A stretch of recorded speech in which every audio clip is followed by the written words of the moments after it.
Welcome to it. We're here at the bar, Real Red Reaction. Chris Schmidt, Elijah Herbal, Tim Bob, Kit Smiller, as Real Red Reaction brought to you by Slim Chickens. 2 locations for you, 14th in Pine Lake, 84th and Old Shady.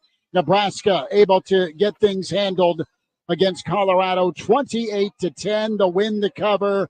And what a first half by the Big Red. 28, all the work they needed.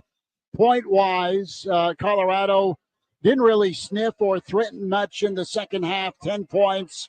But what a job by the Nebraska defense. Was watching Matt Rule's postgame, fellas, with NBC, and he made a great comment. He said a lot of folks have been talking about the Colorado Stars this week, and deservedly so.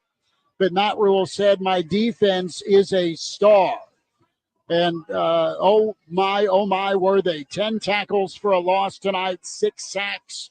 Willis McGahee, the 4th, getting in for that final strip sack. And Dylan Raiola, guys, able to take that victory knee. But a lot to get into. You're welcome to join us here on KFOR, KFORnow.com, YouTube with Hail Varsity, and, of course, the Real Red Reaction YouTube channel, Facebook and Twitter with KFOR.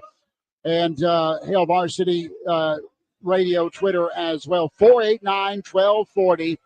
489-1240. It is going to be a whole bunch of victory slinkies, Elijah and Tim Bob. But second half, listen, if you're a Nebraska fan, you wanted 28 more points because you really hate Colorado. You wanted to bury these guys even more. That being said, you handled the Buffs pretty well. Not a huge night offensively, but you got a blocked field goal by your special teams. You got a pick 6 early in the ball game by Tommy Hill to make it 14-0. And then you got a second 2-minute drill, Elijah, by Dylan Raiola. Maybe it's the night tonight to go to the casinos with that juggling act by Ramir to get into the end zone to make it 28-0. But some thoughts from you, Elijah. Tim Bob, you go next. Can dial up at 489-1240. Real Red Reaction. We're here at the bar, 17th and P. Huskers get a big win, a huge exhale by Husker Nation, a win that you've wanted for decades, and the Big Reds 2-0. Thank God the defense came out ready to play in the second half. I know the ref show was not helping the Nebraska offense by any means. No. That was an atrocious second half performance by the refs. Luckily, the game was not in question anymore for them, or else there'd be a lot of questions for them to answer post-game. Regardless, the defense came out and they were still playing well in that second half. I think they'll be disappointed to give up that touchdown following the targeting call on Bear, which, sure, it's probably a targeting call. You also missed a holding on James Williams on that same play. So you should have backed him up on that one. Ref show again. But I don't think tonight's the night to complain about the referees. You got to win. There's going to be a lot to work on with the Husker offense. And you watch that second half tape, still a lot to improve upon. I didn't see enough to anoint this Husker team tonight. The first half was incredible. The team really played off of the juice from Memorial Stadium. Not a perfect result by any means, but at the end of the day, a win is a win. You're 2-0. When was the last time you could say that? And it was due to the fact that this Husker team just came out swinging in the first half and Colorado was not ready. Well, the defense, as Coach Rule said, is a star.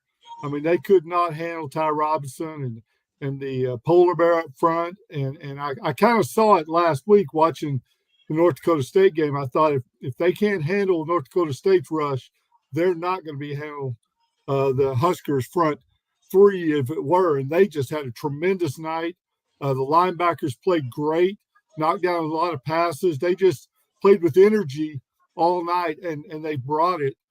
Probably one of the best first halves of football I've seen Nebraska play, running the ball, got special teams play, played the ball. And the second half was just, as you said, just kind of a opportunity for the coaches to say, see how much we have to work on, right? It's a W and a big win on a national audience, on a national stage in front of, the primetime audience. It was a good showcase.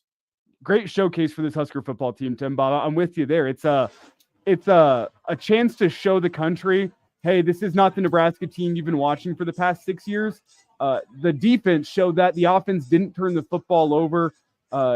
I tweeted this out in the fourth quarter. I don't know what the final stats are. I don't have this poll up in front of me. Maybe Schmitty has it. But at one point after that fourth down stop in the fourth quarter, Colorado was at negative 18 rushing yards in the game. Sacks are factored in there, and there were some big-time sacks to the Husker football defense. That's one thing to note in college football. A sack for a loss of yardage is considered a rushing attempt and a loss of yardage for your rushing numbers. That should be noted, though. It's still huge. Against a Division I football team in the fourth quarter, they had negative 18 rushing yards in the fourth quarter of a football game. That is one of the most ridiculous things I've ever heard. That Husker defense was putting on a show all night. They were flying around. They wanted it more than that Colorado offense. They really fed off the energy from Memorial Stadium, which I can tell you from outside the stadium, it was juiced up. I wasn't inside the stadium. I've heard from enough people inside and seen enough videos. That was one of the loudest environments Memorial Stadium has ever seen, and you got your payoff. That Husker defense lived off of that energy all game long. First quarter, second quarter, third quarter, fourth quarter. The fans were huge in this football game to give the defense the performance that they had. The offense did enough in the first half. They held on in the second half. I don't think the second half performance from the offense is going to inspire any confidence, but I also think Nebraska at 28-0 scaled back the offense, and it's to be expected when you're dealing with college kids. Whenever you're up 28-0, you get that emotional high. You're not going to be running off emotion in the second half as much, and the foot, intentionally or not, lets off the gas pedal just a little bit. So there's going to be learning lessons from the second half from that offense, but at the end of the day, you can't be mad about 2-0. 2-0 is wonderful. We hear at the bar, it's Real Red Reaction. Nebraska 28, Colorado 10. Chris Schmidt, Elijah Herbal, Tim Bob Kitzmiller, 489-1240 or 800-825-5865. How you feeling as a big Red fan? You hammered a rival as the folks here at the bar, they are dancing. They are loving it. They are smiling. It is victory slinky time, and big thanks to Slim Chickens for sponsoring Real Red Reaction. We'll get to some of our comments in the stream. Can watch on YouTube, Hail Varsity YouTube, Real Red Reaction YouTube, KFOR Facebook, and Hail Varsity Radio Twitter. Can make that following. There's a lot of folks on the field at Memorial Stadium. I got a text from Cousin Audrey all the way in from North Carolina. And Cousin Audrey's like, look, we're on our way to the bar for a victory slinky. And we can't even get out of here. So folks are still reveling in the win. Statistically, Nebraska started out 3 for 6 in the first half on third downs. They finished 3 for 12. Total yards, 334. They held the Buffs under 300 yards total offense, 260 total, 244 passing, a total of 16 rushing for the Buffs. They actually got into positive at 0.7 per carry for Colorado. Elijah, you alluded to the ref show as our man Seth is here, as we're live here on KFOR and streaming. Seth's going to put the headset on. He's a happy dude. He's going to maybe put the headset on. But the penalties, guys, that was a nightmare. Just 3 penalties for Nebraska in the first half. They finish with 12 for 105. The Buffs, 9 for 104.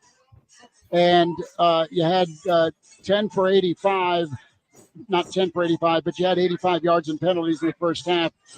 There were so many momentous plays as Seth from the bar is here. And Seth, we'll get our streaming comments. Now that you have the headset on, I'm just letting you know, my finger is hovering over that delay dump sensor button, so be careful. Be careful on the air here. No swearing. I'm ready for it just in case, but let's make that clear. We're winning them all. Seth says we're winning them all. You got to play better than you did in the second half. Look at me already whining about the second half performance. But the first half was good. The first half was great. There's so many moments, but Nebraska came out. Let's start off with that first drive, guys. How about Ty Robinson on fire? Gets a sack on a big third down, gets a big deflection on those short plays. Colorado didn't do much on first down. They had a few gash plays here and there, that 28-yarder, but Nebraska always stiffened up if and when Colorado did cross the 50. And the tackling was good, but it was about that front 7, front 6 for Nebraska. Wink is here, says, listen, I don't want their players hurt. but we broke them. The ref shut down our offense. Shiloh Sanders annihilated by Dowdell, breaking his forearm. Dolman is en route. He's asking, do we need Guinness ready for Bill Dolman? The Pride of Fairbury will be here shortly at the bar. But no, Nebraska was physical. Ty Robinson set the tone. The polar bear got after it. All front four for Nebraska had sacks. Butler a big sack. Ty a sack. You had Nash get in there with a sack. Let me pull up the official statistics here, fellas. But when we look at the box score, you had Nebraska really get after the quarterback, and that's what you planned on happening if it was going to be a Nebraska win. Ty Robinson, Butler, MJ Sherman was magnificent. They did a wonderful job. Sherman did a great job of dropping into coverage, Elijah, from time to time, taking away that quick slant that Colorado liked to run.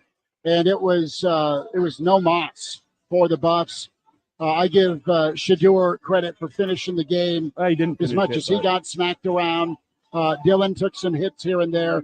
The other part of that first quarter, Nebraska able to go get that initial touchdown drive, back-to-back big runs behind Mazuka at right guard. But how about Dylan Raiola, Elijah? Dylan on third down and 11, the 12-yard scramble. Didn't do it with his arm, did it with his leg.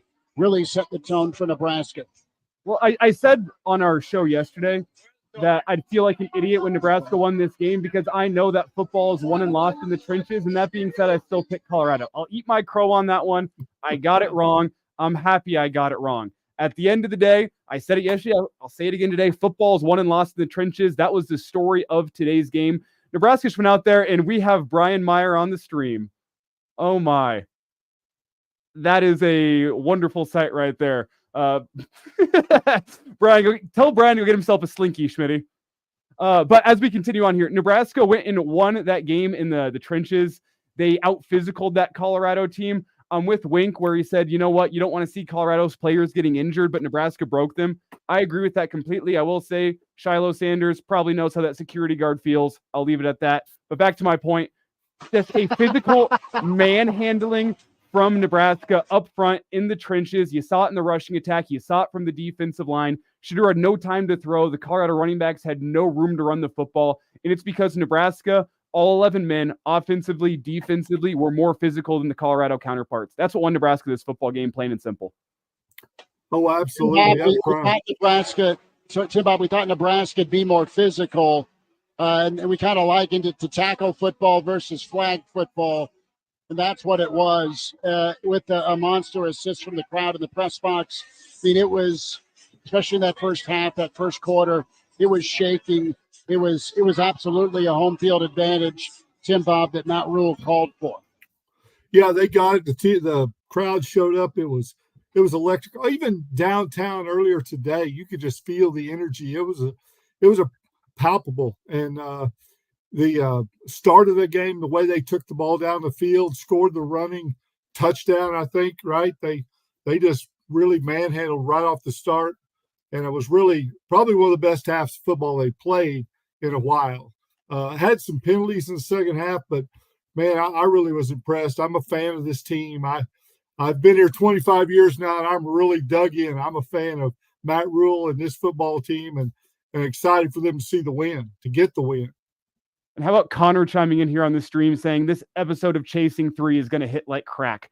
Right on the money. Oh, yeah. Oh, absolutely. Crack is illegal. So as Ron Burgundy says, don't do crack. But give us a shout if you like, 489-1240, or just get here in person. We're at the bar, 17th and P. I think most of Lincoln will descend upon us to celebrate. You've been waiting for this one a long time, all the way back to the Oregon game in 2016, all the way back to Miami 2014. You put your heart and you put Colorado down and out like a Cool or Marlboro Red. Let's go to Tad. Tad out in California, listening to us on YouTube and on KFOR Now for Real Red Reaction. Tad, Big Red got it done, 18 points, the win by Nebraska, and a healthy first half. Chad, what do you say? Hey, what do you say, guys? Big win for the umpires, and unbelievable effort. I sure like that pounding of the football. We need to keep that stuff going, guys. All right, we'll talk to you soon, and go Huskers. Thanks, Chad, McCall. appreciate it. Tad's a happy Husker out in California. Let's get to some stream comments. We'll get there. Keep those coming on Hail Varsity YouTube, Real Red Reaction YouTube. Duck checks in. What happened to the offense? It's like they're still in the locker room. Yeah, that was not a good second half. 22 total plays and all punts. When there was a big play, it got called back. Simeon, we're going to go with that. Elijah is the pronunciation. Him in Bangkok, I think. Yeah, well, anyhow, he says good pick, Herbal, on betting, or not betting, but picking Colorado. Elijah did that to jinx Colorado. I hope you folks know. NU Grandpa says, I'd cut Satterfield a little slack. There were several big yardage plays. Took us out of some rhythm, got a bit conservative, and did not turn it over. That's a big point Matt Rule made. And NU Grandpa, you're right, Nebraska took care of the football.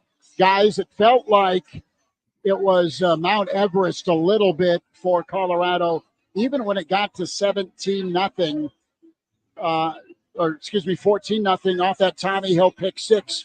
And you want to talk about the veteran leadership. Luke Gifford was hand signaling over to Tommy Hill as the Buffs had two wideouts kind of staggered outside the numbers. That's a lot of green to try and cover if you're, trying to go one-on-one. And Giff, based on the formation, said, all right, they're going to try and swing it out. Well, hell of a catch by Tommy Hill on the pick six. Incredible catch by Tommy. But Nebraska knew what was up on the edge there. Not necessarily the specific play, but they were studied well enough as folks are working on a tattooed conga line here at the bar. But it really deflated Colorado. Nebraska, I thought, was going to pay for not getting the field goal. You can't miss a 32-yarder in a game like this.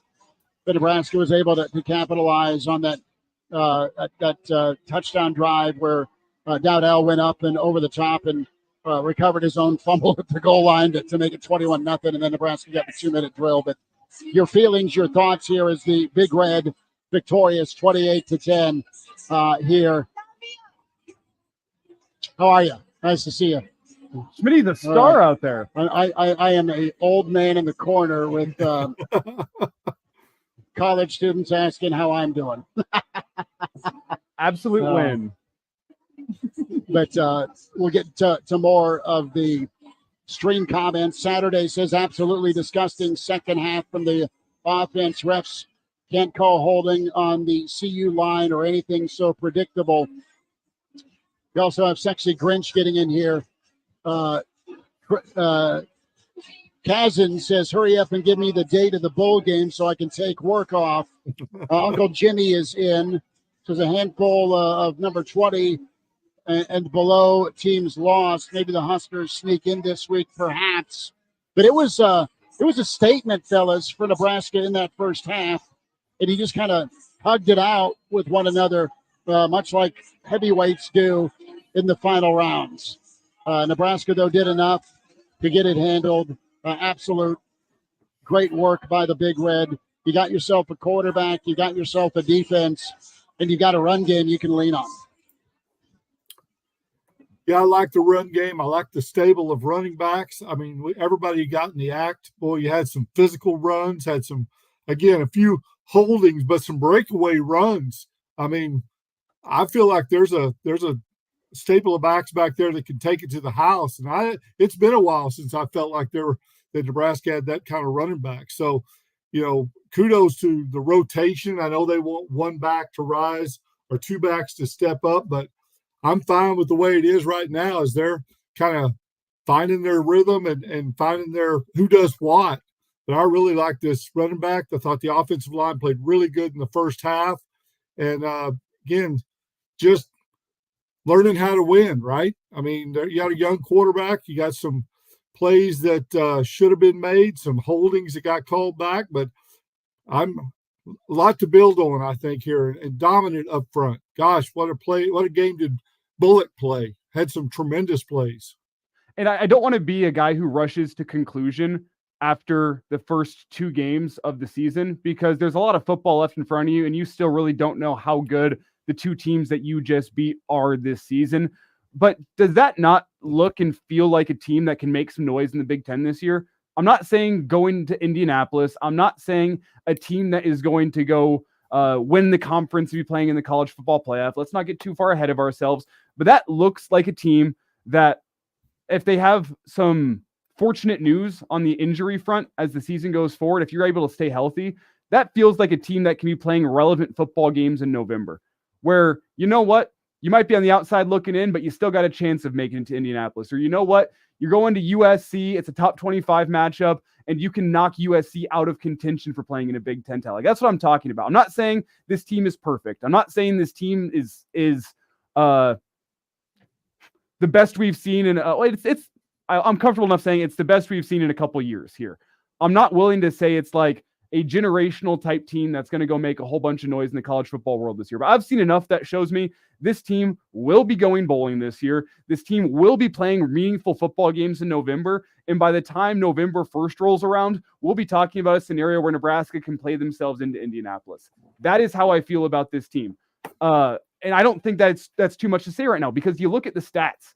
I mean, a balanced offensive attack with no turnovers, 185 yards in the air, 149 yards on the ground, 4.3 yards per carry. You did have 105 yards in penalty yardage, but you were able to move the ball successfully, 334 yards. You'd like to be a little bit better on third down, but you still got 22 first downs in the game, and you won the time of possession by over 10 minutes.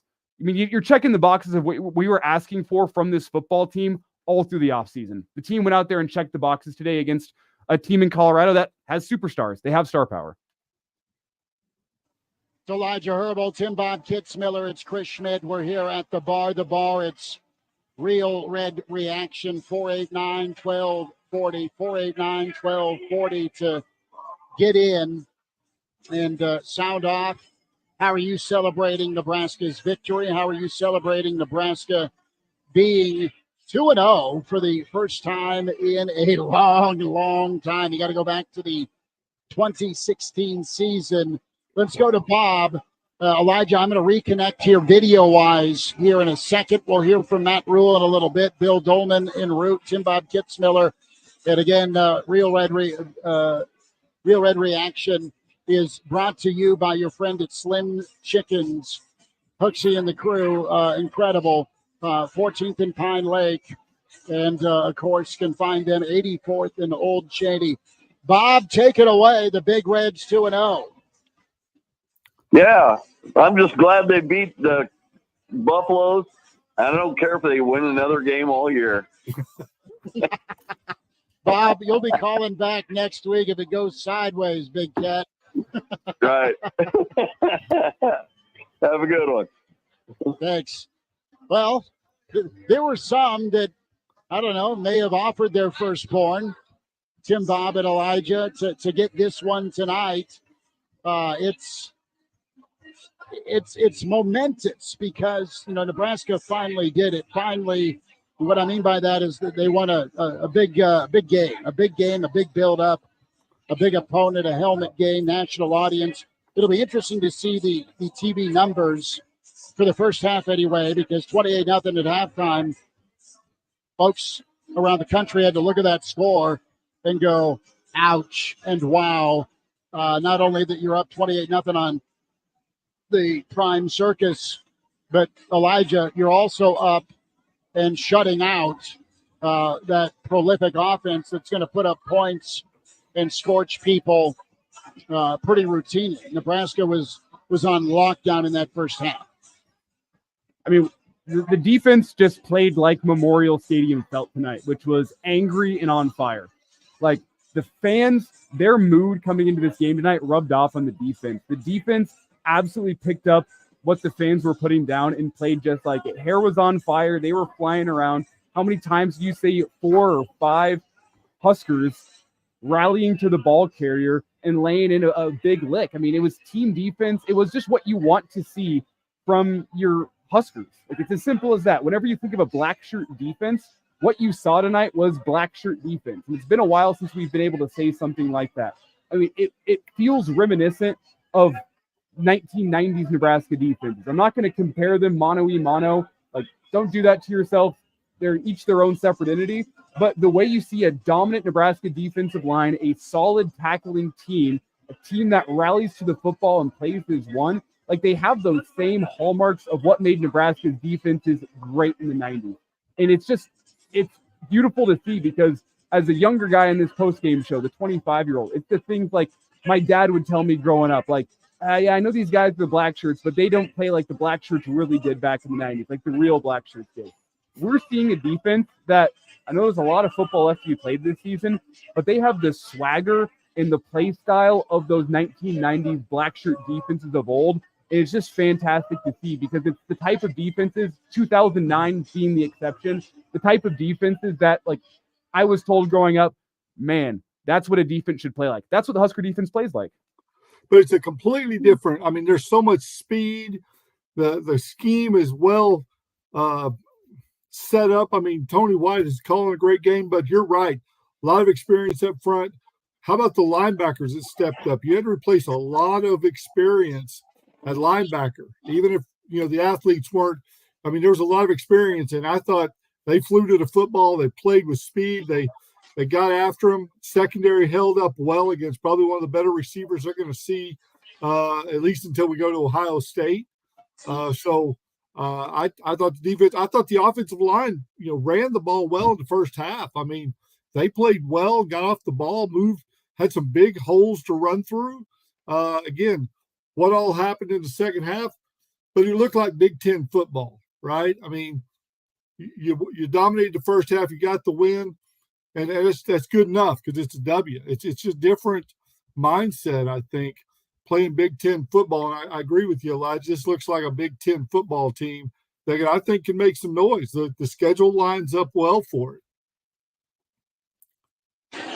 489-1240, 489-1240. You want to get in? Real Red Reaction. We're live here at the bar, 17th and P. Braden, bless his soul, he's working on a captain and diet, and he is listening. He's got his phone up to his ear, hanging on every blessed word. Prosburn has to be absolutely happy. I heard he was in Boulder doing bad things to the midfield logo. We'll ask Claus about that next week. Stephen, thanks for checking in. You need Braden a headset? I haven't given Braden a headset. He's working on his Roman diet. We got a Nebraska fan just twerking here, male, and he has got a mustache that rivals yours, Elijah. But no he's a happy chance. dude. There's still a lonely Guinness to my left waiting for one Bill Dolman. Tim Bob Kitzmiller is here along with Elijah Herbal, Chris Schmidt. We're here at the bar, and Real Red Reaction. Victory Slinkies abound here at the bar, 17th and P. Several thousand of you are watching us online, streaming. That's incredible. Many, many more on YouTube, Real Red Reaction YouTube, or the Hail Varsity Radio YouTube, Hail Varsity YouTube. Check that out. Elijah, do we have a phone call? I cannot. Nope. Okay, we're still good. A line open at 489-1240 or 800-825-5865. Dowdell is a back, guys. And Elijah, you said earlier that Nebraska with this win is a team that you can talk about seriously into November. Now, I think we'll all agree you got to put two halves of football together. There's plenty of more action to get polished up with Northern Iowa next week. You got Illinois coming in Friday, and then Rutgers. I mean, so Nebraska far from perfect, but it was a psychological hump that I think this entire state, the Big Red Nation, was scared about. How are you going to handle the moment, the build-up, the stage? And I know we talked a lot about that, probably over-talked it, but it was a real concern because in these moments, Nebraska didn't deliver. Fellas, they came out and delivered emphatically. They were poised, they were confident, they were physical, they were dialed in, and they were making some plays downfield. And I love when I see Dylan Raiola able to roll out and flick that wrist. And really the knockout shot was when it's 14-0, you get the football after the blocked field goal. You make up some recycled yardage, and then Nebraska is able to find Lloyd for 36. And then it's Dowdell up and over the top to make it 21-0. Did you have a little bit of a concern at all in the second half? Okay, Nebraska 3-and-out, Nebraska 3-and-out. Were you worried about Colorado coming back at all just because of, Nebraska not being able to have nice things, fellas? Well, it had been a day of comebacks, right? I mean, there were a lot of teams that were up early, and it turned out, I was watching games earlier in the day. Kansas State came back. Oklahoma State came down from double-digit deficits. I was thinking it's been that kind of day. I hope it's not Nebraska's kind of day. I didn't feel like it. I was really disappointed they didn't come out of the third quarter and play and just take that and drive it down the field. I was thinking you score, you get that, score before halftime, come out and just dominate this thing. And I was a little disappointed in that, but I think there's a lot to build on from that second half play. The coaches will be able to say, great win, but here's all the things we've got to work on. So I think it's a win-win, even though everybody around me and myself included was disappointed in the offense's efficiency in the second half. One thing that I think was big was Nebraska was able to do some things, guys, and they weren't always killing it. And this is nitpicky, but it kind of speaks to, moreover, just making some key plays. They weren't great on first down. The first down yardage wasn't 2nd and 5, 2nd and 6, 2nd and 4. Nebraska tried to get things going with their short passing game. That didn't always work. That hasn't always worked. Now, what has worked for Nebraska is they're at least getting Dylan in rhythm a little bit with some of those passes early. So he's getting in rhythm. He's getting some completions, which is good. But what I did like in the passing game is I like seeing Fedoni up the seam. I like seeing them able to kind of throw back against the grain. I touched on the Lloyd pass. And then some of those tunnels were pretty big time. Now, downfield, Nebraska needs a little bit better action with their downfield blocking on their short throws. But I thought, Ramir Johnson was a big-time comfort tonight, Elijah. 7 receptions for Ramir, including the touchdown. Yes. Yep, Real Red Reaction. Yep, real Red Reaction, sir. Yes, and post-game show. Take her away, Elijah. As you talk about the running back room, did Nebraska, in your opinion, find themselves their guy in Dante Dowdell tonight? Because I was surprised to see that Emmett Johnson, after the game he had in week 1, didn't get more run out there. The 2 running backs that Nebraska was using tonight was Dowdell as a runner, Ramir Johnson as a receiver. Ramir Johnson, speaking of some stats, he was Nebraska's leading receiver tonight. 8 receptions, 49 yards, and a touchdown. The leading receiver overall for all the weapons that Nebraska had in the wide receiver room. He was the guy that was essentially Dylan Raio's go-to guy tonight. And that's, I think, mostly game plan. That's not a sign of worry from the wide receivers. I think that's what Nebraska wanted coming in. That's their best receiving back. You wanted to keep Raiola in rhythm and let your playmakers go out and make plays. But Dowdell, to me, secured the number 1 running back job at Nebraska tonight. He didn't fumble the football. He ran behind his pads. He broke 2 forearms by himself by trucking defenders, which you don't want guys to get hurt, but that kind of shows you the violence with which he runs with. And simply put, whenever he had the ball in his hands, he looked like a guy that was going to get positive yardage, was going to fall forward, and was going to put Nebraska in a better spot than before he gets the football. It's as simple as that. He just looked like a guy that I was supremely confident in every single time he was handed the football. I was super impressed with him. I think Nebraska has their number 1 guy at the running back position moving forward. I don't think you need to do running back by committee. I think you can use those other guys as the game plan dictates, similar to what we saw with Ramir being the leading receiver, but I think Nebraska has their guy. It's possible. Sorry. It's very possible. I mean, they do like the way he runs, and again, if he hadn't fumbled last week, I think Emmett Johnson wouldn't have got as much time on the field. But again, I like the stable of backs that we've got. Maybe Dowdell, stepped up. Changing subjects a little bit, but a lot of comments about Colt McCoy's debut in the booth. Not a fan. A lot of people are not a fan. Well, people don't like Colt McCoy anyway, Right? Because of that burnt orange, fellas. That being said, Colt needed about 7 or 8 espressos. I mean, he just wasn't juiced or energetic. It was a little bit of a tough listen. I was hoofing it across campus. That was a flashback to 9:30 a.m. English 101. But anywho, hoofing it across campus here to get to the bar. The bar, 17th and P is where we're at for a Real Red Reaction. Slim Chickens powering your postgame show, 489-1240, 800-825-5865. The outdoor festivities are rocking. Junior just texted me, and he's like, "Can you get me in?" Nope. Nope. Now, my mother, Joe Mama, has snuck in.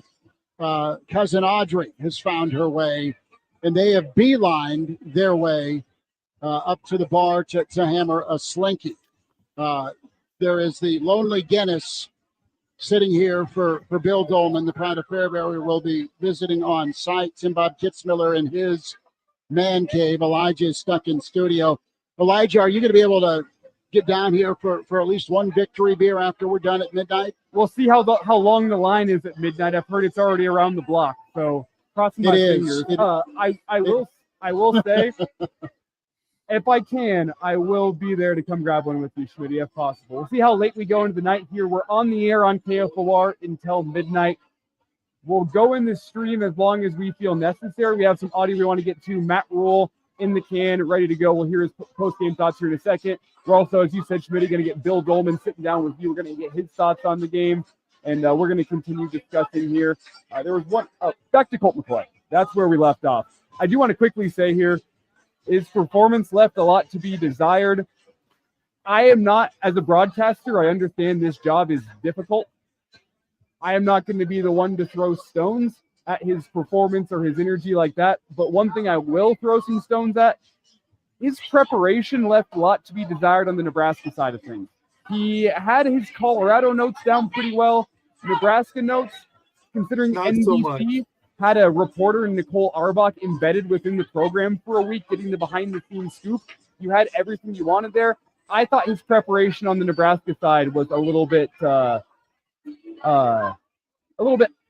it just left a little bit to be desired. I'll say that. In terms of on-the-mic performance, I understand how difficult this job is. I understand he was a football player before he was a broadcaster. It's tough to get that step up into the national primetime slot. I'll hold my judgment on that. I will say I think he needs to be better prepared for both teams. Our friend Dirk Chatlin nailed it on Twitter. This is a big game in every sense of the word. Night, atmosphere, rivalry, teams, throwback. Everything said big game except the announcing crew. Yeah, you spend all that money and Off you the give top rope, baby. that was a great take because, I mean, gosh, you had all the atmosphere. That's the reason that NBC spent all that money. The Peacock spent all that money with the Big Ten to have a game like that in prime time with the big audience, and you didn't bring the A-team. Well, the job is to be ranked and stay ranked the next time you want the A-team on NBC if you're Nebraska. So if we're going to give a grade right now, let's give a couple of grades. We'll hear from Matt Rule at 11 o'clock right after. Are we going to do ABC News or no? No, we are going to take a break, and then we'll come back to Rule. Okay. So we'll do some grades. We'll go to break. We'll come back to Matt Rule, and hopefully by that point we'll have Bill Dolman to get his thoughts on the game. No, it's all good. We've got the ability to take you deep into the night. We appreciate you all checking out Real Red Reaction on Twitter, on Facebook, on YouTube. Elijah Herbal, Chris Schmidt. I'm going to give Nebraska this is going to be the like Mr. Hand in Fast Times at Ridgemont High, barely passing Spicoli. But that's what I'm going to do. Give me a C+ for the offense tonight. Probably generous. But give me the offense a C+. Give me a solid A for the defense, and give me a B for special teams. I'll go those three phases. Elijah, what are you going to do with your red pen of death and your grading? One thing I will say is Nebraska, I think, executed an offensive game plan and didn't freaking turn the football over. Therefore, I think C+ is a little bit harsh. Did their performance leave something to be desired? Yeah, it wasn't as explosive as Matt Rule would like it to be. Did they run it enough for you, is my point. My question is I know you want to be balanced. I know you've got a 5-star quarterback. I know you've got a sideline full of stud recruits you want to bring that are skill guys. But there's not much Colorado could have done if Nebraska wanted to run it right behind Bazooka, Mazuka, Benhart, and Scott. Well, you saw with Dowdell going downhill that got him 6 a carry. It felt like. I think the big difference from my watch, and I'm going to have to rewatch this football game at least once. And you might be right. But what I saw was an offense that stagnated a little bit in the second half because Colorado adjusted to that strong rushing attack from Nebraska and loaded up guys into the box. They knew the run was coming, and Nebraska wasn't trying to get too cute with it and surprise them with the pass. Sometimes it's good to run the clock, take your time of possession, punt the football back, and trust your defense. I give Nebraska's offense a B because the first half performance was good enough to take a 28-0 halftime lead. They didn't turn the football over once tonight. That's the biggest check mark I could possibly give a Husker offense after everything we've seen in the past couple of years. And I think they came out and executed a balanced game plan where through much of the first half, when Colorado didn't know if it was going to be a pass, if it was going to be a run, Nebraska kept the football moving. As soon as you took a big lead and it felt like Colorado knew the run was coming, they were able to slow that down more. They were getting Nebraska into 3rd and long whenever they knew Nebraska was going to throw the football, and they were able to drop guys into coverage, let their pass rushers get after it. I'm not going to let the second half performance really skew my first half performance. I give Nebraska's offense a B. I give Nebraska's Nebraska's defense an A- simply for the fact you gave up that touchdown. You don't want to give up that touchdown. I know Nebraska's defense is going to be upset about that one. So I take their defense performance from an A to an A-, and you have a missed kick. So C+ from the special teams, plus the long kick return from Horn as well. Might drop it to a C. But I'm somewhere between C and C+ from the special teams. I'll say Boom Sheeny really came through, so that's what evened things out a little bit for me. From a, it's a good night in Nebraska when my mother is double fisted Coronas. My good Lord. She just got back from the bar, but I think those are good grades. Tim Bob, what do you say, man? I don't have any objections. That I think there were times that the offense played to that B level, and there's some holding, there's some legitimate penalties called some plays back, so a lot to build on. So, I thought the defense again played phenomenal. I'd give them an A-, and I don't disagree with Elijah's grading. I'll sign off on that. Look at that. Wow. If I had the Tim Bob seal of approval, guy who played college football, the guy that coached football, hey, that's an ultimate win. It's all downhill from here. It's all downhill from here, but I ain't got any problem with your grade. I'll check off on that. We're here at the Bar, 17th and P. Real Red Reaction live post-game. Fellas, we've been coming to the Bar once a year. Seth and Greg, God love them for having us. We were here for Oklahoma. We were here for Michigan. For Michigan last year. He's on his way.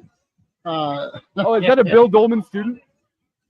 No, it's not. we all Hey, well, we have it coming in here, Schmitty. We got to ask the question. Jordan says he's drinking Blanton's tonight in honor of the win. Is Seth going to crack open the Blanton's for you tonight? Are you gonna crack open the Blantons for me tonight? Our listener wants to know. I said, are you going to crack open the Blantons tonight? A listener wants to know. The mic goes down as Seth gives his response. I was just prefacing. You're told to F off? No. It's going to go with a well whiskey, I believe. Is what Oregon may have gotten beat. They're playing Boise right now. We have gamblers aplenty now reaching for their phone. But we're here. It's 11 o'clock. We are going till midnight here on KFOR, KFORnow.com. And however many of you want to stay on the stream, we can get rocking and rolling. Shameless plug. The Average Joe Sports Show podcast will be live and on fire for you. Yes.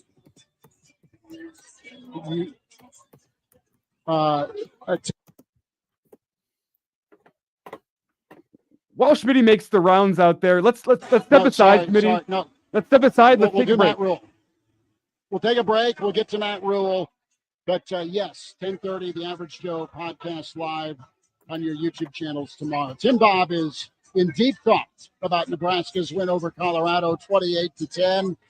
Elijah is smiling ear to ear despite being chained to the studio. Chris Schmidt here at the bar for Real Red Reaction. Tim Bob, what'd you find? Sorry. I was just checking scores there. Oklahoma's only up 16-12 on Houston after Houston got blown out last week. So, and halftime, Boise up 20-14 over Oregon.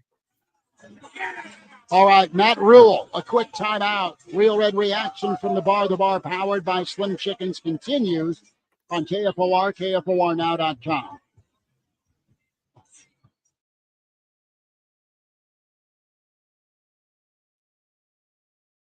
The golden rule is treating others as you would like to be treated. If it's your home or my home that we're putting a roof on, we try to do them all the same way. At Golden Rule Contractors, we believe in honesty and integrity. We strive to do our very best for you as the homeowner. This is Matt Berkey, co-owner of Golden Rule Contractors. We treat your home as if it were our own. Give us a call at 402-473-2975 or online at grclincoln.com.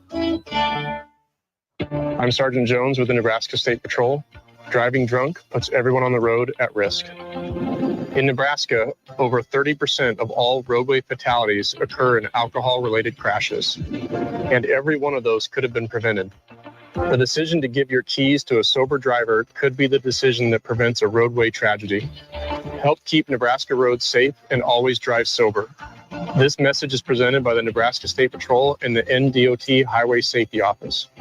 There's just nothing like live music. It has the ability to motivate, inspire, and enhance a moment, a night, and a lifetime like nothing else. Treat yourself to a live music escape or give someone you love the gift of a concert experience. Check out the complete lineup of upcoming shows at PinnacleBankArena.com and review the list of acts scheduled to perform outdoors this season at PinewoodBowlTheater.com. Behold the joy of live music and immerse yourself in spectacular sights and sounds at Pinnacle Bank Arena or Pinewood Bowl. Patriot Plumbing, Heating, and Air. The folks with the stars and stripes on their trucks and patriotism in their tool belts know when the crapper's backed up and there's everywhere, when water is spewing all over the place and the smell makes you can count on Patriot Plumbing to unclog the pipes, stop the leak, and clean up the For all your plumbing emergencies, call 402-464-7411. Patriot Plumbing, Heating, and Air. The choice of patriots everywhere. When you decide to buy new flooring, you want it installed right away. Hi, Steve Carper from O Street Carpet. With our huge in-stock supply of carpet, tile, and vinyl, wood, and laminate flooring. You buy today and we'll install it right away. While other stores don't deliver that kind of service, we do. In fact, if you'd have purchased your flooring last week at O Street, you'd be enjoying it today. O Street Carpet. 1732 O Street and ostreetcarpet.com. My bathroom was looking tired. The sparkle was gone. I wanted to update it, but I didn't want to spend a fortune and turn my home into a construction site. So I needed some guidance. My friend told me to go to Handyman. You got your belly on Handyman to help remodel your home. I couldn't believe all the mirrors, lights, and accessories they had on display in their showroom. Man, was it handy being able to walk through the showroom with the help of the Handyman staff. Make your bathroom the best reflection of you. Contrary to popular belief, it doesn't always take a wrecking ball to update your ugly bathroom. Replace your bathroom light bar, mirror, faucet, and towel bars without breaking the bank or the walls. Come in and see what's trending at Handyman. We have dozens of mirrors and lights in stock and on display. Just pick one out and take it home. Grab coordinating faucets and towel bars, and you can DIY your bathroom in one weekend. During September, save 10% on all mirrors and light bars and bring a new sparkle back into your home. Under the arch on Sun Valley Boulevard, Lincoln. This is The Real Red Reaction Show rolls forward here on KFOR Online, the Real Red Reaction Show YouTube, as well as Hail Varsity on YouTube and the Hail Varsity Radio Twitter page. A reminder, as always, the Real Red Reaction Show brought to you by Slim Chickens with 2 Lincoln locations, 84th and Old Cheney and 16th and Pine Lake Road. It's Elijah Herbal alongside Tim Baum, Kitzmiller, and Chris Schmidt. Chris broadcasting live from the bar. We now take you back to Memorial Stadium. Let's take a listen to Matt Rule's post-game press conference. Just a couple of things first. It looked like we came out pretty healthy. Sorry. Wait a second. So it looked like we came out pretty healthy. First of all, I hope that Shiloh and Shador are okay. Looked like both of them. Looked like Shador could have maybe. I don't know if he could have finished or not, but Shiloh got taken and was out. So hopefully they're both okay. I think they're great players, great competitors, and wish them the best. But really proud of our team. Defense scored second week in a row. We got some contributions. My kind of game. We won the game. There's still a lot to improve. So I get to be the coach and be happy at the same time for a night. So with that, I'll see what questions you have. What did you think the atmosphere inside the stadium? Was it what you hoped it would be? It was electric. Again, the crowd noise was fantastic. The energy was fantastic. Our players fed off that. And, I think it's, in this modern era of communication, all that, it's really hard to play in an atmosphere like that. So thank you to the student section. They were there early. Thank you to our fans. It was really a special night. After last year's loss and Boulder coming back this year and just making a statement with this win, what does that mean for the rest of the season then? I don't think it's, like I said, I don't think it's a referendum. I think last year had to happen so that this year could happen. I think that's a lesson I take with me all the time. Sometimes bad things have to happen to you so that the old you can die and a new one can be born. So a lot of guys that, chose to come back and play with us this year, go through the struggle. They came back. A lot of young guys didn't have a chance to really play. We won the turnover battle for the second week in a row. I don't know that we turned the ball over. We had a block punt, which obviously isn't good enough, but we have to keep getting better, right? But this was a big moment, so it was really big for us to show up and not back down from their stars because we're a little different. Our team is our star, right? And I know Dylan's getting a lot of publicity, and we have a lot of guys who could be stars. Our defense is a star. So everyone kept talking about this guy, that guy, that guy. And I kept saying, hey, they're forgetting our defense. They're forgetting the black shirts. And had we not had that block punt, lean to that field position and then that tough targeting call, they wouldn't have scored today. And so even at the end, we chose to take a knee. So it was just kind of an overall win. But, hey, we got to play again next week. We got a lot to do. I know that you brought some pressure in the second half on you, but a lot of what you guys were able to do, you did the 3- and 4-man pressure. How proud were you of your defensive front tonight and the relentlessness and passion? Yeah, and even the pressures we brought, sometimes we're dropping a guy and bringing one. So still really like a 4-man rush. I mean, we had a couple, he brought all out pressures in, he brought one the 4th and 1, but for the most part, we just played coverage. We trusted our big guys. And really the times they made plays were they got outside of us, so if we were coaching the guys hard tonight, coaching them the whole way through the game. I mean, we have to learn how to play with a lead. That game really wasn't much of a contest in the second half. And so you're sitting there hey, we just not turn the ball over. We have to find that middle place of aggression, and so we're still working through a lot of that, right? But I thought the defensive line came to play. I mean, had a really good week of practice, but as importantly, there was no one running free. They didn't have any free runners. They hit one seam ball. They were going empty, but I thought a lot of guys, and even Willis got in at the end, gets a sack fumble. So big day for him. What do you think it was to your guys to set the tone physically? Yeah, we have 3 goals: win the turnover battle, be the most physical team on the field, and have a culture of execution. There was a ton of penalties, just a ton of penalties. And we have the iPads now. I mean, I looked at a lot of them. I mean, we'll wait and see. I mean, I was disappointed. We didn't get many calls going our way. It's a Big 12 crew, so I can't get fined by them, I don't think. So I'll say that. So there's a lot of things to fix, but I thought we were really physical, and I thought even that first run, again, I hate that Shiloh got hurt, but, I thought Dowdell set the tone with his physicality, running the football. And, but we are a physical team. We might have some areas that we have to improve on, but we are a physical team. So that was Ty Robinson, and if he blocked a field goal, had a sack on the first series, just his impact. Yeah, well, I mean, honestly, sometimes I want to say I told you so. Like, I kept saying how good he was, and everybody said, well, it's stats. I'm like, I'm just telling you. And so, he's a dominant player. Every scout that comes in, I'm like, I'm just telling you guys, he's a dominant football player that can play 4 positions, and he plays hard. He about broke my neck walking down the thing because he was so happy that we won. He grabbed me, and because he's one of the guys who came back. I love him. I'm proud of him. So, that's why I'm not doing a big referendum on it. To me, this was like my guys. I said something on Tuesday or Tuesday press conference that no one really picked up on. I said, hey, I think Sam asked me about Shedeur saying what he said about me, and I really didn't care. Maybe I had a great visit with some of those guys before the game, but I said, hey, you know what? He's defending his father. My son would too. And I said, I think I got some guys in there I think will too. And I love Ty. I love Jamari. I love those guys. This has been the best. This has been one of the best experiences of my life coaching these guys. So I'm happy they had a chance to get a win. And they're going to come in on Monday, and they're going to think it's the worst game they ever played. And by the time we're done, and we'll get ready for next week. What did Dante and Ramir show you that allowed them to get the bulk of the carries that they did tonight? Yeah, I thought we had some flash plays early, and so I just kind of stayed with them.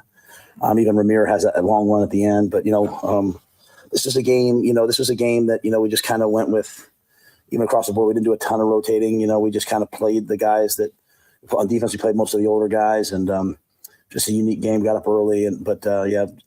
There's no referendum on those other two. Gabe and Emmett will play a ton of football as we move forward. But I thought early on, Dante set the tone, and Ramir did some good things, so we kind of just stuck with them. How did you feel like Dylan played in the second half? Were you guys trying to make sure that you didn't put it in harm's way? Yeah, it wasn't really about him. It was just, honestly, the heart. I mean, you're not going to have a lot of games like that in the Big Ten where you're like, hey, they can't score. So if they can't score, what do you do, right? So again, I was pushing us on offense to be aggressive. Again, you take away some of those penalties, and we are pretty aggressive, right? And we had some mistakes, right? We call a counter, the guard doesn't pull, or something happens wrong, and we get hit for a loss. And we have to get a lot better in the field goal game. Like, I should be able to kick those field goals, and so we have a lot of work to do. The snaps still aren't. We have some things to work on, and that's not calling anybody out. That's just coming out of the game, like game flow. Hey, let's just add 3 points here. Let's add 3 points there. But a lot of those penalties really hurt us. That'd have been a 300-400 yard rushing game if that long run and all that, because I think we finished with 185. So, I forgot. I'm sorry, Sam. I forgot what you said. I'm pretty excited right now. Oh, I thought Dylan played well. Make sure he didn't throw an interception. No. I mean, we they were bringing a ton of heat. We were having a hard time picking up. They were bringing everybody, right? And we just we got some DPIs. We took a couple shots. We were just think back to the one goes off Thomas's hands, one goes off Jalen's hands. We hit Jalen on the one, so we let it rip. But hit the seam ball. Backed up. We're backed up at 2nd and 20. We throw a seam ball to Borkacher. So I didn't think we just overall. Just kept trying to find, because we got up to 75 yards rushing right off the bat, and then they just changed everything. When Shiloh went out, they started playing some cover 2. They started bringing some different pressures, and defense scored, and just felt like we got a little discombobulated maybe. But I'm gonna put the ball in Dylan's hands. I trust him. Your guys even started to talk about complementary football. You had the moment last week after the safety, after Bushini's punt down to the 2 big 6. How much of that is the kind of stuff you preached to them for a year and a half, and how big of a moment do you think that was a huge moment. I was really happy for Brian. And, a couple of times I said to the guys in the field, even like when we start talking to the other team, I said, hey, guys, we've been trained. Like, we know, we botched the 2-minute warning. Like, we could have milked the clock down to 1 second and gotten the ball to the 2-minute warning. So we gave the ball back to them, which is it's not good enough. Now, luckily we got the ball back, and then we went down and scored. 2 weeks in a row now, Dylan and the offense have gone down in 2 minutes right before the half put the ball in the end zone. But I think the complimentary football's there, and our guys are understanding it, and I think the coaches are doing a good job preaching it. Hey, Coach, this is a team that you played tonight that brought in an entire new offensive line, and your front seven seemed to not have much of an issue with that. Is that more the players executing, or is that something you saw in film? I think we have good players. I just think we have really good players. I haven't seen the tape yet, so it's hard for me to say what happened. But we have really good players. They execute a really difficult scheme that requires a lot of thought and a lot of teaching. And we think we have 5 or 6 or 7 starters on the front D line. I think MJ and Prince Will are interchangeable. We put Willis in at the end. He gets a sack fumble. I mean, we got really good players. To credit to the guys. How happy were you for Tommy to have that moment? How hard he worked the last year, that pick 6? Yeah, I mean, everyone kept talking about the other team's corners. I kept saying, like, Tommy's a first rounder. And, he went to the other side. And Travis is a great player. I'm not saying anything about Travis. I'm saying, but Tommy's a good player too. And that's why I kept telling our guys at halftime, we have to – I didn't want to make this game about the other team because I think we have good players. I want to make it about us. I think we have good players, and Tommy's an excellent player. And he broke, and he didn't jump something. He played his technique. He broke. He saw it. He went and got the ball. He intercepted it. And then he went out and played the next drive. So I think Tommy's one of the best players in the country. You talk about playing with the lead. Now that you've got some momentum, how do you coach these guys to prepare and play game after game with that kind of momentum and belief? Yeah, our preparation will not be our issue. Our guys work their butts off. I mean, we practiced really hard, and our guys worked their butts off. I think just again, learning how to finish.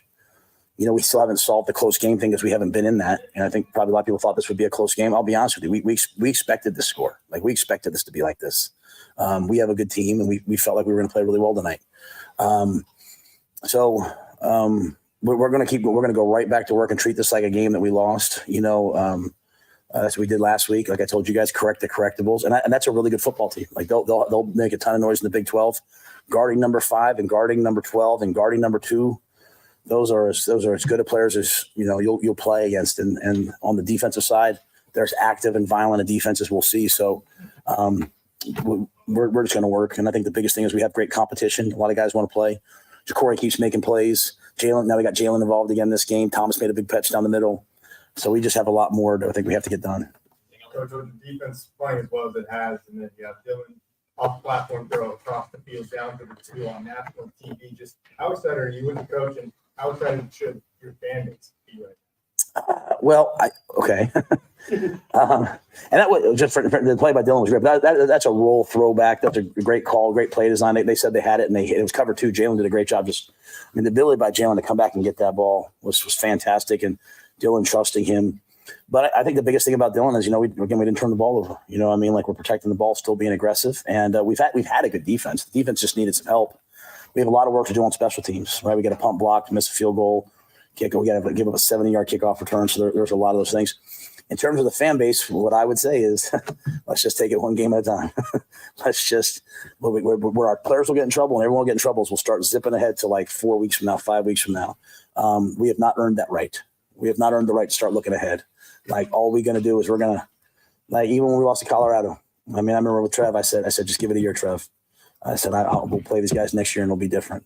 But that was just day by day by day work. And so we're going to come in this week and we're going to prepare like crazy for Northern Iowa. And I hope our fans, come out, and next week sounds just like this week because it's really hard. I want the fans to know, I don't know how well we would play in that atmosphere if we were the visitor. It is so hard. And so if they can just do that every week, I'm telling you, it's an advantage. I don't know if I answered your question, but I think people should be pretty excited. I'm going to tell you something. Don't mistake my stoic look. I'm fired up, okay? I'm fired up, but I'm fired up for the guys because those are my guys. And, and then Bud Crawford, he came in and talked to the team last night and let us out tonight, gave him a game ball. And, we wanted our guys to know that, we have celebrities here in Nebraska, too, that care about us. All good. Anybody else? All right, thank you, guys. That was Matt Rule's post-game. We'll hear a little bit from Dylan Raiola, some really incredible social media photography as Dylan's walking off the field or walking towards the sideline before the drone show. We're here at the Bar 17th and P. I think all of Lincoln and part of Nebraska is here at the bar. Big thanks to our friends at Slim Chickens for powering Real Red Reaction. Several thousand of you streaming right now on Facebook and Twitter. We appreciate you checking in. We'll hear from Dylan Raiola before we say goodnight. On air, KFOR, KFORnow.com. Joe Mama, my lovely mom, has brought me a beer. There is a beer for Bill Dolman. Tim Bob needs to make way to the bar, and have a victory slinky, as does Elijah Herbal. The Pride of Fairbury with us, Bill Dolman, the professor. Bill, recognize anyone in your class here? I'm making a class check, make sure everybody's home doing their homework. This is part of the what is the post-game atmosphere after a big win over your rival? What's your assignment? Some of my students have been marveling that they've never experienced this.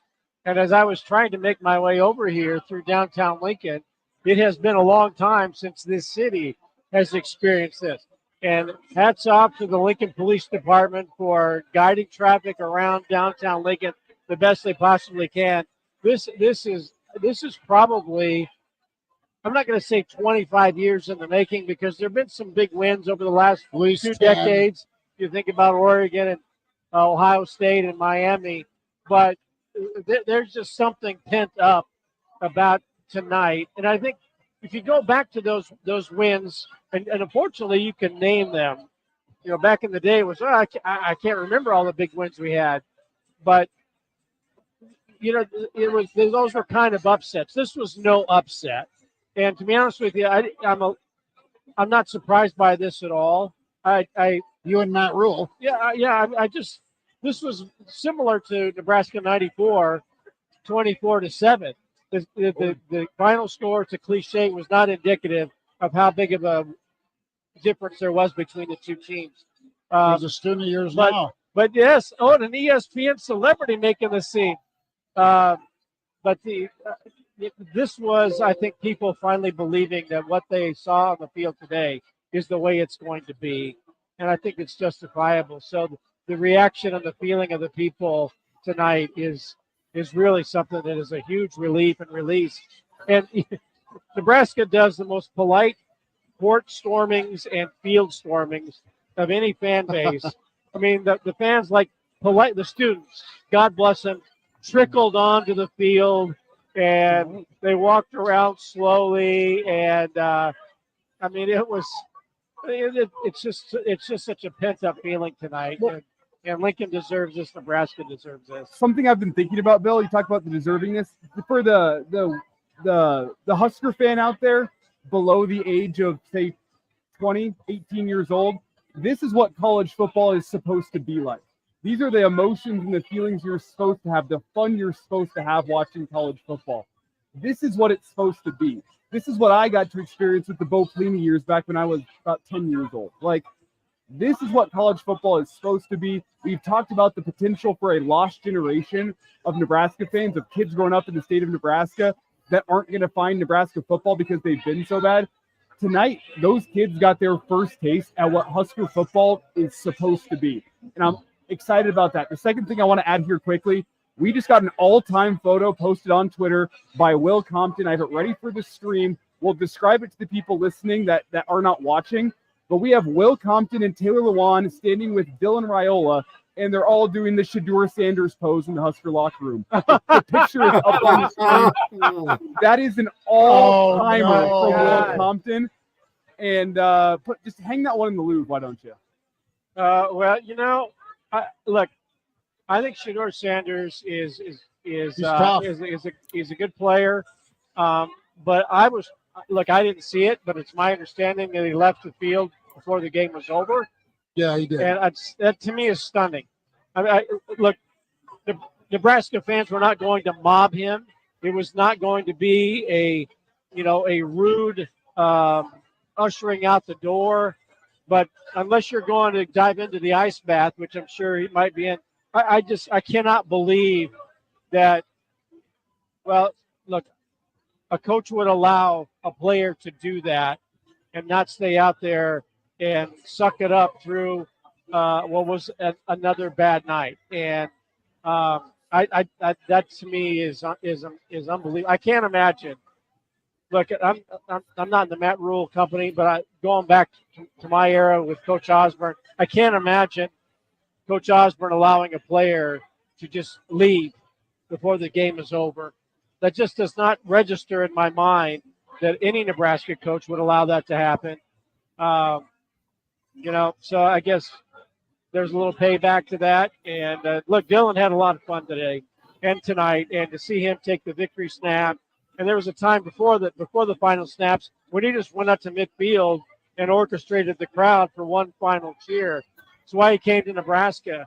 And you talk about this, Elijah, as being a first taste. This is going to be a lasting taste for this student, this community of students. You're going to remember. They'll remember this. This isn't a one-off.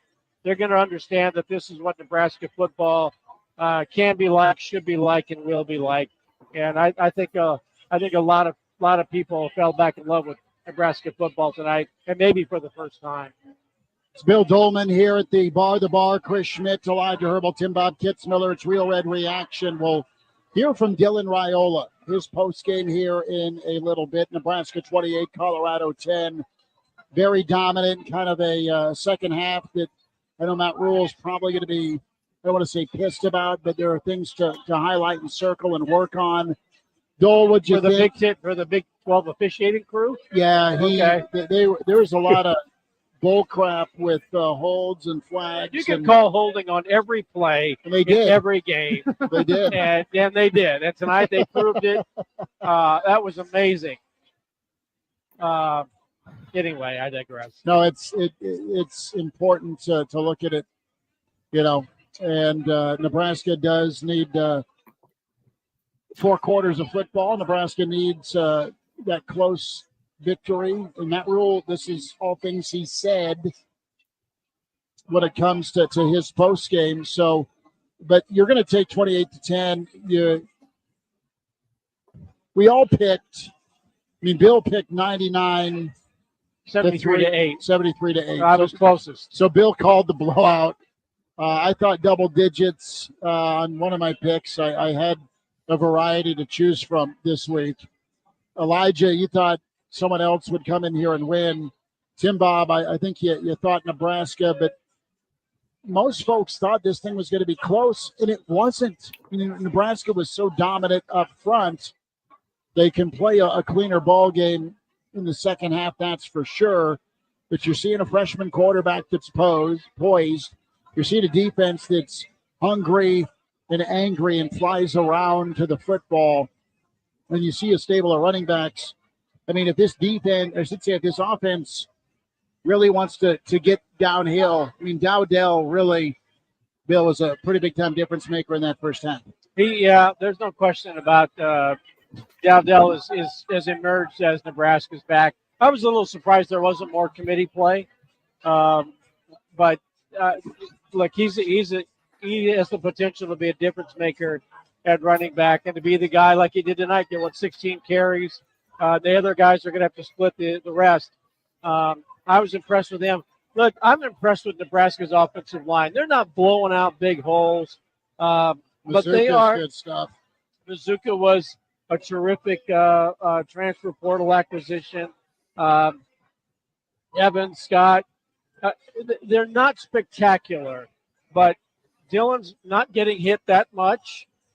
He did get hit when he scrambled early in the game, but that offensive line has done a pretty good job of doing their job and not being, I think, the liability or the big question mark that we thought it might be when Teddy Prohaska went down. And hey, that goes to Donovan Raiola.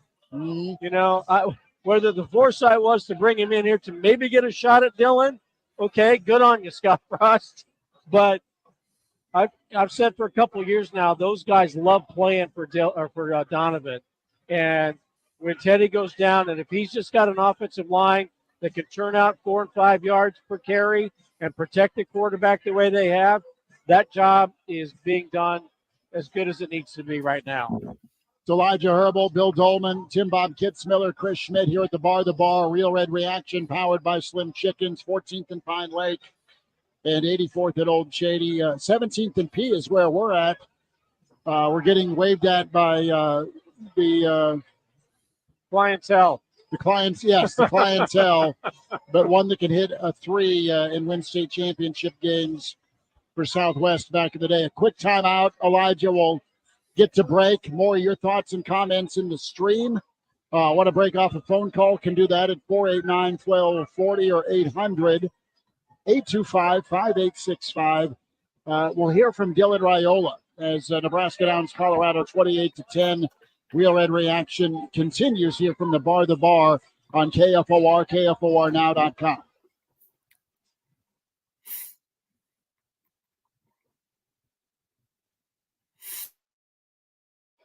So what will we talk about in the week ahead? Tuesday will be all hands on deck for the Kamala Harris-Donald Trump debate. Both parties hope the outcome will break the polling stalemate between the two candidates. And who will benefit most in post-debate fundraising? We'll follow the fallout all week. News that affects you. We've got you covered. For breaking news and severe weather alerts, keep it here, on air and on demand, 24/7 at KFORnow.com. Hi, this is Matt Berkey, co-owner of Golden Rule Contractors. We have been installing roofs all over southeastern Nebraska for 27 years and counting.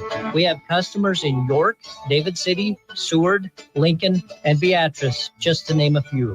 If you have experienced storm damage and need a new roof, contact us at 402-473-2975 or online at grclincoln.com. We treat your home as if it were our own. Alcohol has strained our relationship. Drinking too much can cause harm to friends, family members, and loved ones. By drinking less, we will save our relationship. If you or a loved one is looking for help, find a treatment facility near you at findtreatment.gov. For immediate support, call, text, or chat 988. Brought to you by Nebraska DHHS in partnership with SAMHSA. You don't have to put your remodeling dream on hold. You're home, and now that time can be more productive than you imagined. With 3-Day Kitchen and Bath, your dream can be completed in 3 days. Guaranteed. But here's the best part. You start online at 3daykitchen.com. That's the number 3, then daykitchen.com. Start your remodel right by requesting a virtual meeting. This allows the 3-Day pros to meet and greet you without actually getting together in person. So much can be done in these virtual meetings that you don't have to put your remodeling dream on hold. You've got the time. And now you have the means to start and complete a remodel in just 3 days. Kitchen, bath, both. Visit 3daykitchen.com or call 877-229-8829 and get details. Remember, that's the number 3, then daykitchen.com or call 877-229-8829. You're a click or a call away from starting your next remodel. 3-Day Kitchen and Bath, helping you create dreams. 3-Day Kitchen and Bath. A smoke-free environment is the only way to fully protect from the dangers of secondhand smoke. That's why smoke-free policies are so important to me. Whether it's in my car, apartment building, or when I'm dining outdoors, there's no place for secondhand smoke or e-cigarette aerosol. Breathe easier knowing the facts. Visit smokefree.ne.gov. Paid for by Tobacco Free Nebraska. Aired with the Nebraska Broadcasters Association and this station. There's just nothing like live music. It has the ability to motivate, inspire, and enhance a moment, a night, and a lifetime like nothing else. Treat yourself to a live music escape or give someone you love the gift of a concert experience. Check out the complete lineup of upcoming shows at pinnaclebankarena.com and review the list of acts scheduled to perform outdoors this season at pinewooddbowltheater.com. Behold the joy of live music and immerse yourself in spectacular sights and sounds at Pinnacle Bank Arena or Pinewood Bowl. My bathroom was looking tired. The sparkle was gone. I wanted to update it, but I didn't want to spend a fortune and turn my home into a construction site. So I needed some guidance. My friend told me to go to Handyman. You got your very own Handyman. to help remodel your home. I couldn't believe all the mirrors, lights, and accessories they had on display in their showroom. Man, was it handy being able to walk through the showroom with the help of the handyman staff. Make your bathroom the best reflection of you. Contrary to popular belief, it doesn't always take a wrecking ball to update your ugly bathroom. Replace your bathroom light bar, mirror, faucet, and towel bars without breaking the bank or the walls. Come in and see what's trending at Handyman. We have dozens of mirrors and lights in stock and on display. Just pick one out and take it home. Grab coordinating faucets and towel bars, and you can DIY your bathroom in one weekend. During September, save 10% on all mirrors and light bars. Back in here at the Real Red Reaction Show, brought to you by Slim Chickens with 2 Lincoln locations, 84th and Old Cheney, as well as 16th and Pine Lake Road. Chris Schmidt, Elijah Herbal, Tim Bob Kitzmiller, and Bill Dolman all here with you as we take you into the late night hours, maybe a little carryover into the early morning hours as well. We say hello to Chris and Bill, who are at the bar, guys. We are the outdoor area. The beer garden area is elbow to elbow. It is phenomenal. And there's still a line around a couple of different blocks as folks are trying to get into 17th. Someone's trying to climb the fence. Now, if we've all watched Breaking Bad, be careful of the porta potties off to the right and don't pull a Jesse Pinkman. The bar, 17th and P. We love having roadies out here on special occasions. And there's always been that home game, fellas, where Nebraska's hosting an Oklahoma or a Michigan or a ... right? And it's always been a close loss or a beatdown, really no in between. Tonight, Nebraska got it done against their rival, their bitter foe from back in the Big 8, the Big 12, and back in the Big 12 again. And Nebraska dominates 28-10. Maybe, well, here's the best way to put it, right? Bill, you and I have kids. At some point, Tim Bob, you too. At some point, Junior or the little lady brought home a finger painting from kindergarten. And it went up on your fridge, it went up on your wall, and it was special and important to you because the little one made it for you. Anyone else, your kid sucks at finger painting. And that's kind of what the second half looked like. But for Nebraska fans who really hate Colorado, hate how they've been treated in Boulder, and just can't stand this program that made its way in, be it Dion or be it McCartney or whoever. This was a work of art to win by 18, cover the number, and let that demon be exercised in big stage moments. That is the takeaway for me. And the way that this went is the way it's supposed to be if you're a Nebraska fan. Tee off, lean on your strength, which is your senior-laden defense. They did it. They were dominant. They got after the quarterback. They didn't back down, and they answered the call when the offense sputtered. The offense, Elijah, made enough big plays. Bill and I were talking during the break. Did Banks have any catches? I know Bedoni had a nice grab. There was a lot of just check downs or dump offs to Ramir. But the big play, the big shot play was to Lloyd and set up Nebraska's third touchdown to put things out of reach. Banks did, in fact, have 2 catches for 2 yards. That was 1 4-yard catch and 1 negative 2-yard catch. So not the best day from Jamal Banks. You're right. Jalen Lloyd, 1 catch for 36 yards. They had him 2 other times, though. One that was the wheel route up the sideline that was just over the fingertips. That one was one early in the game that you were like, oh, man, I hope that's not one Nebraska wants back by the time the fourth quarter rolls around. Luckily, it wasn't. As you round out the stats, it was Ramir Johnson, the leading receiver, 8 receptions, 49 yards. Nayor had 5 for 37. Barney, the touch passes are included, 6 receptions for 29 yards.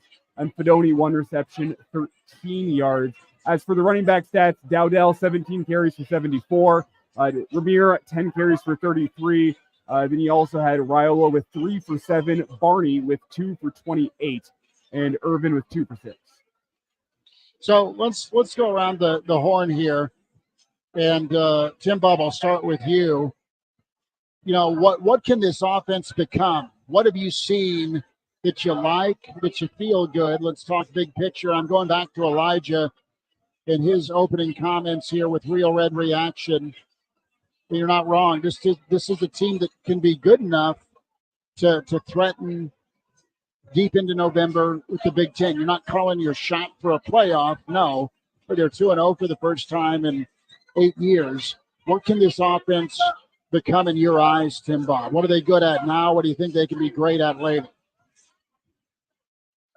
I think, that's just such a fundamental part of football, right? If you can run the football, then you take the pressure off your quarterback. But Dylan is just special. I mean, this young man made some throws on the run, the deep ball down the field across his body. The moment wasn't too big for him. So I think as he matures, I think this team can go as far as he's willing to leadership, because in that atmosphere, I was thinking when he stepped out there to take that first drive and the place is just going nuts. This young man was just in control. He looked like he was poised. The moment wasn't too big for him. And so I was really impressed with that. I think you got some big receivers on the outside that can make some more plays. And if they can run the football consistently, that's a Big Ten football team right there that can make some noise. I agree 100%. Elijah, what do you think they can become? As I said back at the beginning of the show, I'm going to just kind of reiterate that if anyone didn't hear that. This is a team that, as I've talked about, can be relevant and can play meaningful games in November. Like, it's a team that should be able to play games in November that impact the grander Big Ten slate. Like, the type of games in November that national media are going to be looking at and saying, man, if Nebraska pulls that off, that could really change the complexion atop the Big Ten conference. Nebraska, I'll leave it with this, because I said this earlier and I stand by it. This is a team that by the time the 1st of November rolls around, we should be able to say, hey, it might be unlikely, but this team can play its way into a Big Ten championship game appearance. Like, things may have to fall right, but one of those seasons where you look at it and say, man, take care of the teams that are in front of you. You look at that November slate with USC, with Wisconsin, with Iowa.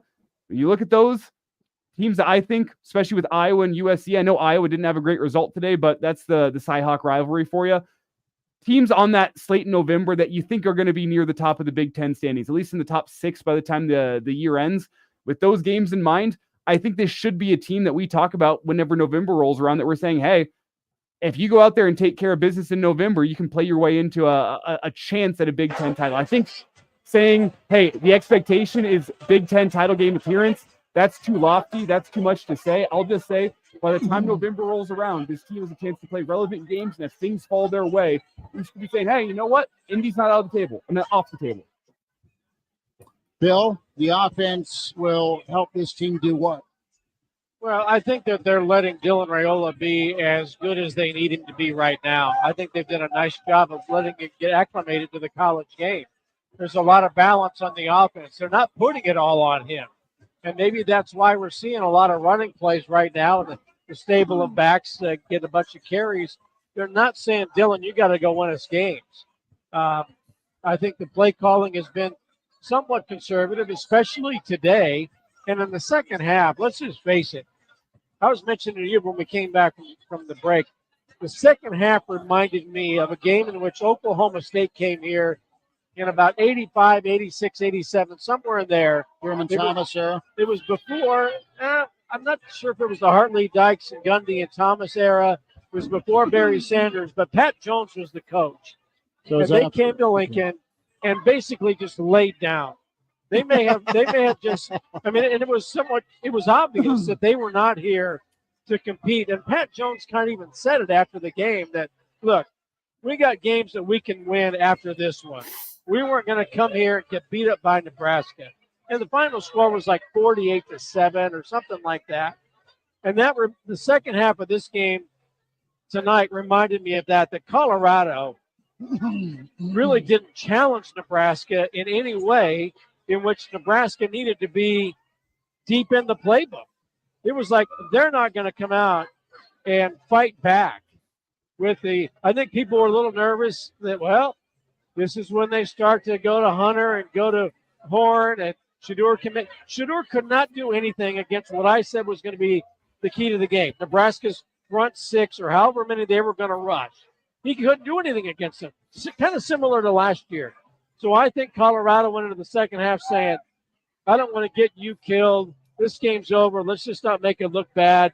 They were so disinterested that Nebraska didn't have to be interesting.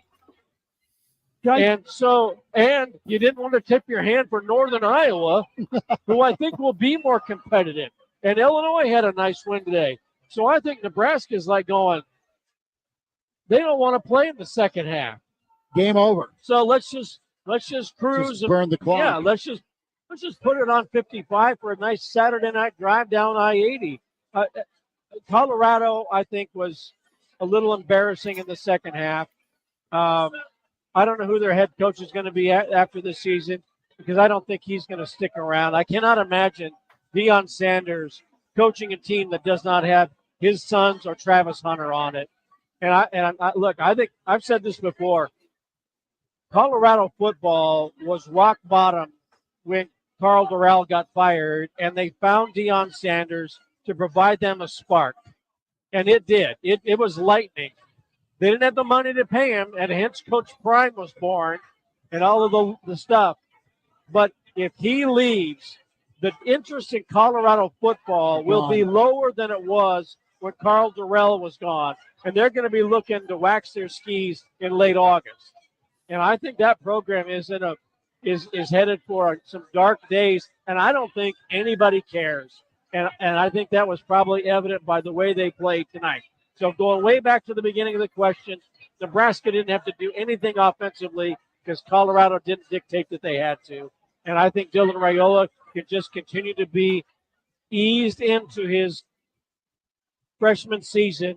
And by the time you get to October, Nebraska's bowl eligible. The schedule gets tougher, but he should have been able to mature through the first 2 months to where that offense is going to be really competitive and might be able to do some dynamic things. Guys, I have a really, really quick note. This isn't football related. We'll get back to football here in just a second. This is for the safety of our listeners. I know there's people out there listening in the car.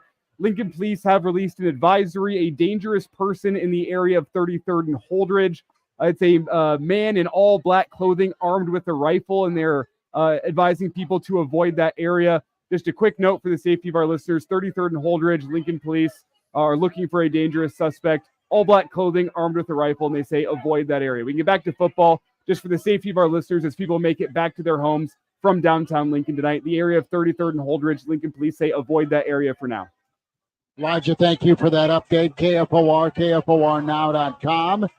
Real Red Reaction here at the bar, 17th and P. We love being here. Big thanks to Seth and Greg for having us. A victory slinky is being had by many in the capital city. Tim Bob Kitzmiller, Elijah Herbal, Chris Schmidt, Bill Dolman. The around the horn question was, what can Nebraska's offense become? Nebraska's offense can become one that will not commit 9 penalties or get whistled for 9 penalties in the second half, 9 of their 12. Nebraska's offense can become one that can beat you with the run or with the pass. They'll stay balanced. I like what you said, Bill, about continuing to ease in a freshman phenom. But I think Nebraska will find some rhythm and some sync. They were just doing whatever they wanted. They would hammer the ball if they wanted. They get a couple of yards that early on with Dowdell, especially on that second and third touchdown drive, they really got downhill when they were serious behind it. Matt Rule said, I expected this. I mean, he thought they were going to be ass kickers tonight. They were. Nebraska's defense will keep them in every ball game they play, maybe even Ohio State. I mean, that was the chirping earlier today from the folks at Game Day and Big Noon. Everybody but one picked Colorado at Big Noon. Everybody but Desmond picked Nebraska today on College Game Day. So the fact that Nebraska won by 18 and it wasn't really even that close. I guess right before I left in the third quarter, I was just like, oh no, okay. So you come out of halftime and you're up 28-0, and Nebraska goes 3-0. I'm like, okay, so Colorado, they make some adjustments, and they made adjustments last week, and North Dakota State only scored 7 points against them in the second half. Fine.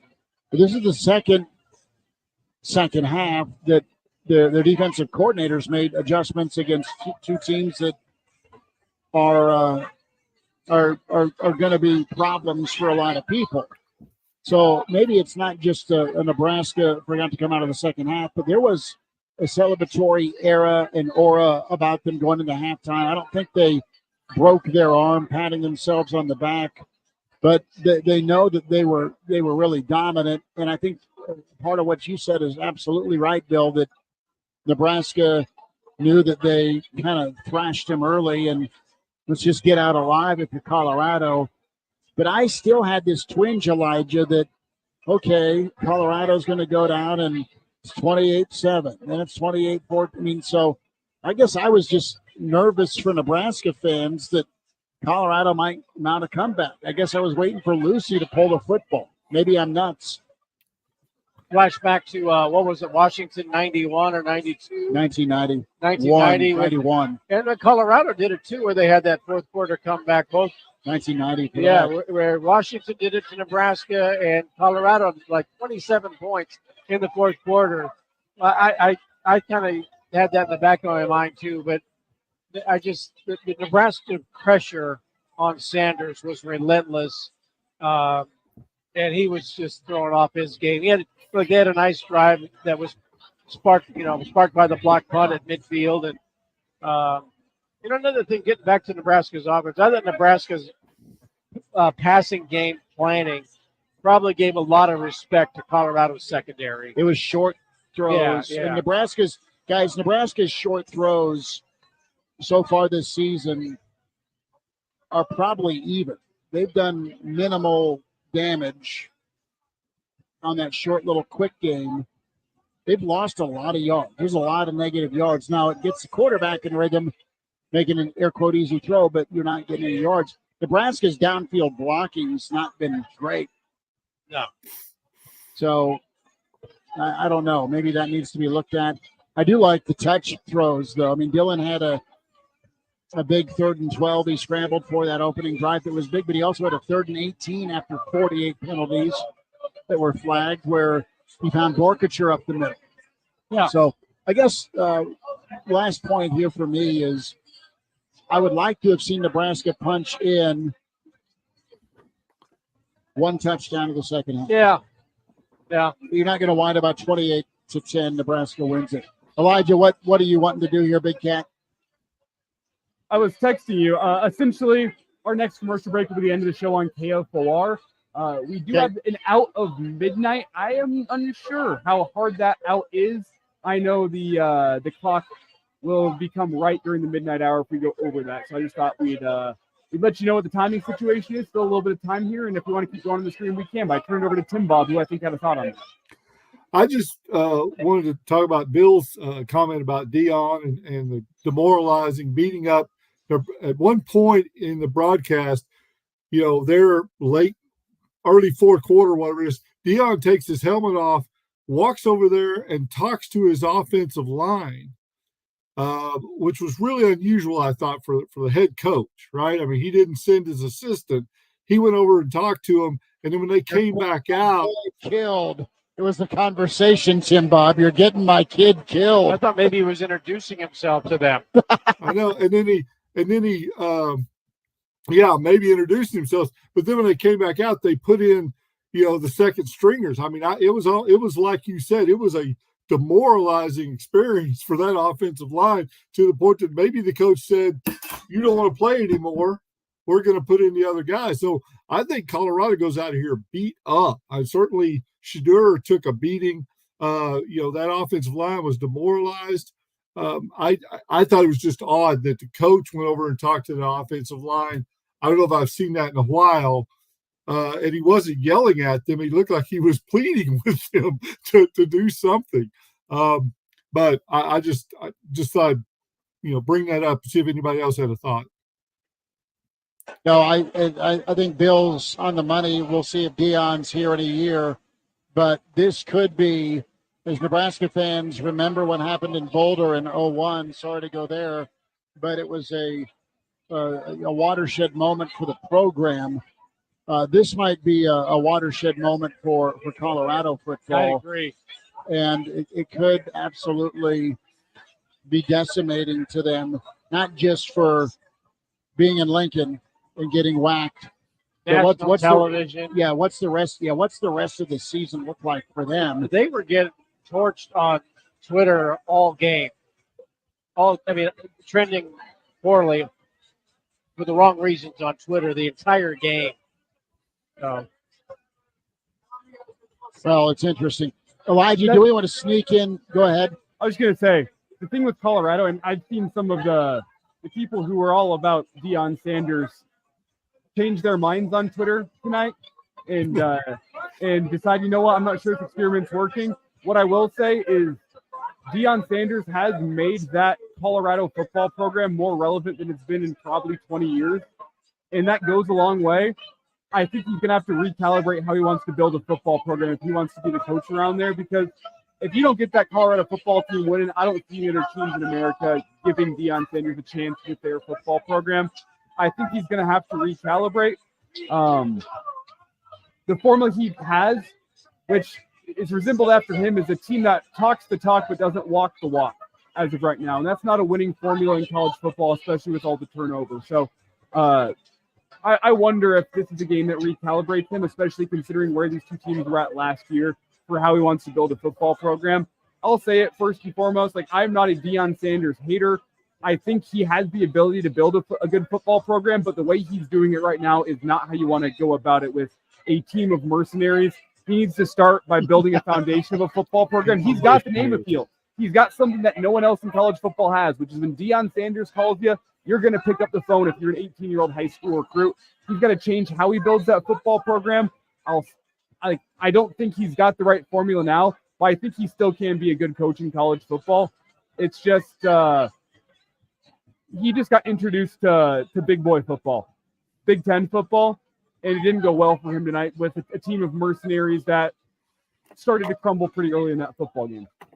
For a guy that was a scrapper from Fort Myers that played early for a hard-nosed but very fair coach in Bobby Bowden, he gives off the attitude that he's too good for a lot of things, which is too bad because he's an amazing player, and I think he is a tough and demanding coach.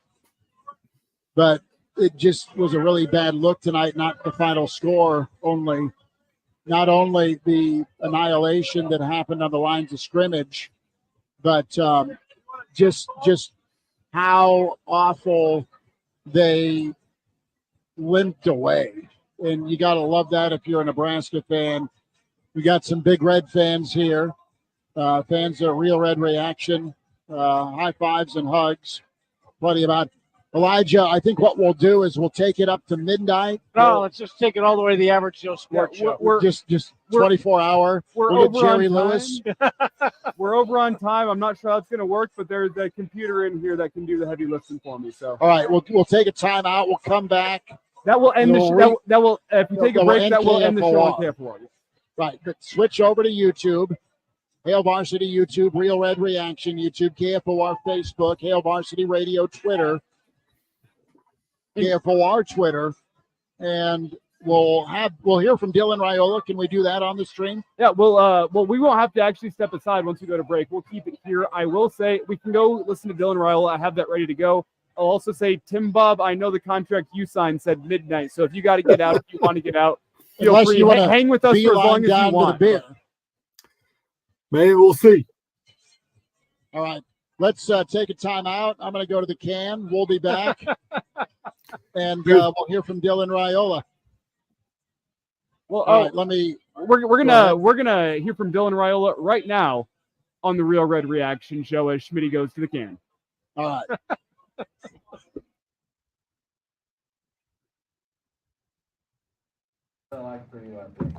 Yeah, it was awesome. I mean, I couldn't put it into words how special of a fan base we have, and they constantly show up for us, and I really appreciate them. And yeah, it was just a lot of fun.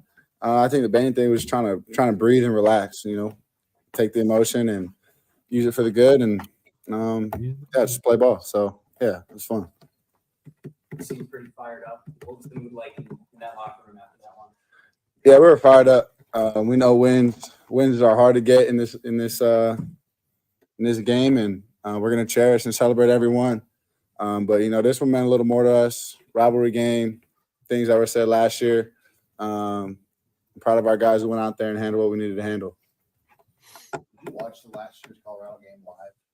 I did. Yeah, I watched it live. I watched it on tape three or four times this week as well. So just it feels good to get that taste out of your mouth and come out with victory.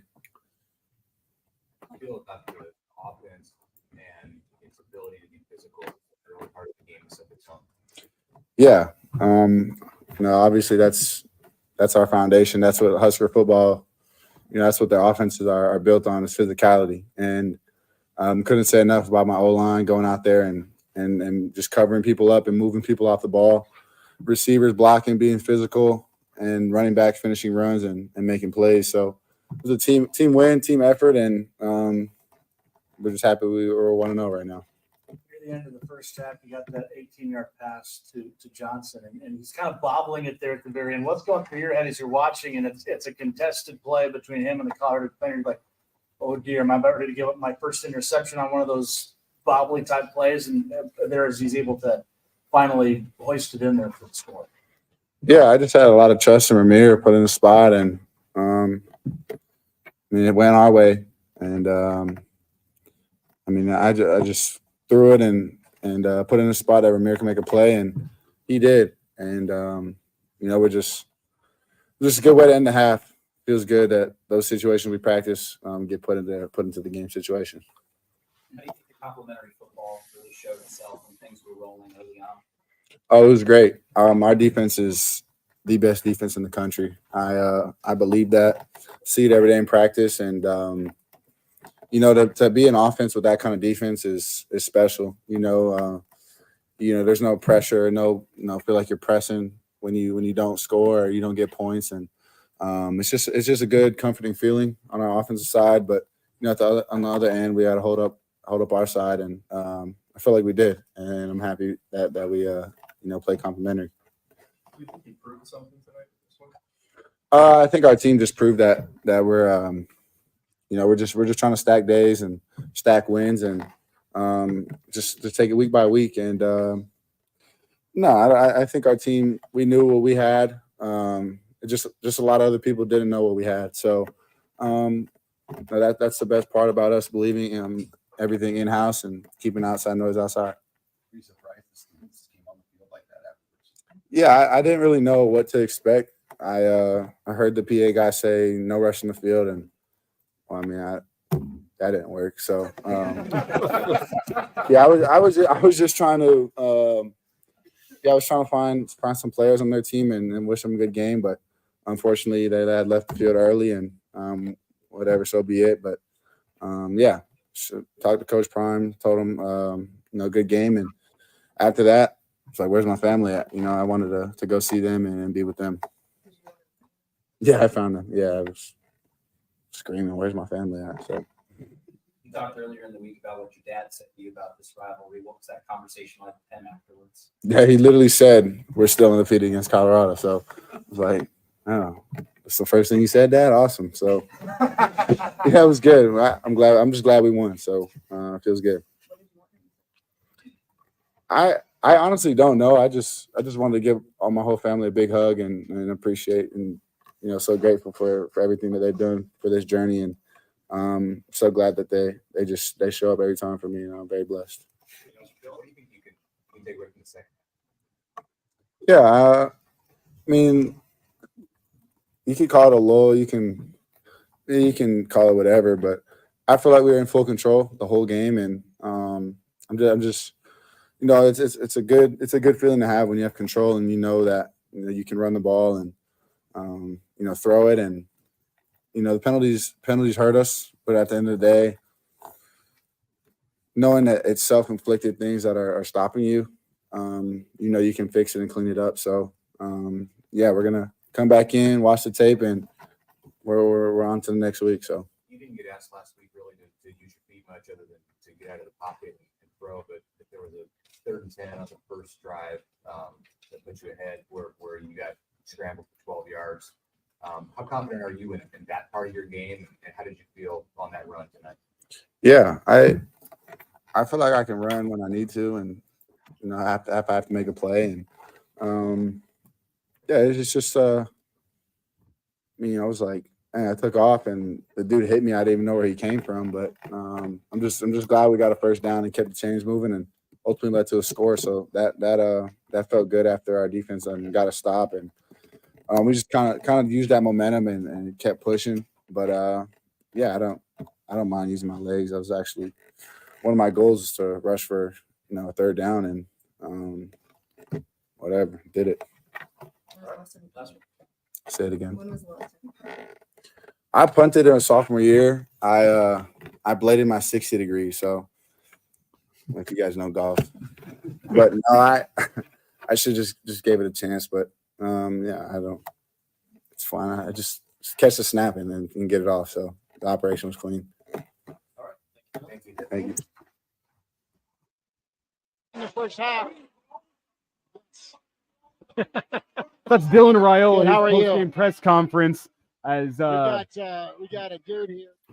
I'm not sure what Schmitty and Bill don't know that we're back, but that's okay. It's the stream only version now, where we can unbutton that top collar. You can go microphone karaoke, is what you're telling me? Are we going microphone karaoke at the bar, Schmitty? I don't know that would be a great idea. I mean, we're off the air now. Like it's just it's digital.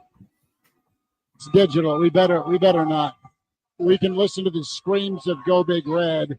But on a serious note, you have an update here with what's going on. I'm getting texted by Junior about, he's asking what's going on around the city. We know Nebraska fans are in a celebratory mood, but you had an update from police a few minutes ago, Elijah, around 33rd and Holdridge. Unconfirmed, just scanner traffic as of right now, so completely unconfirmed. But we do have reports of a woman shot near 33rd and Holdridge. This was, again, dating back, we told you, a dangerous individual in the area of 33rd and Holdridge, a man wearing all black clothing with a rifle.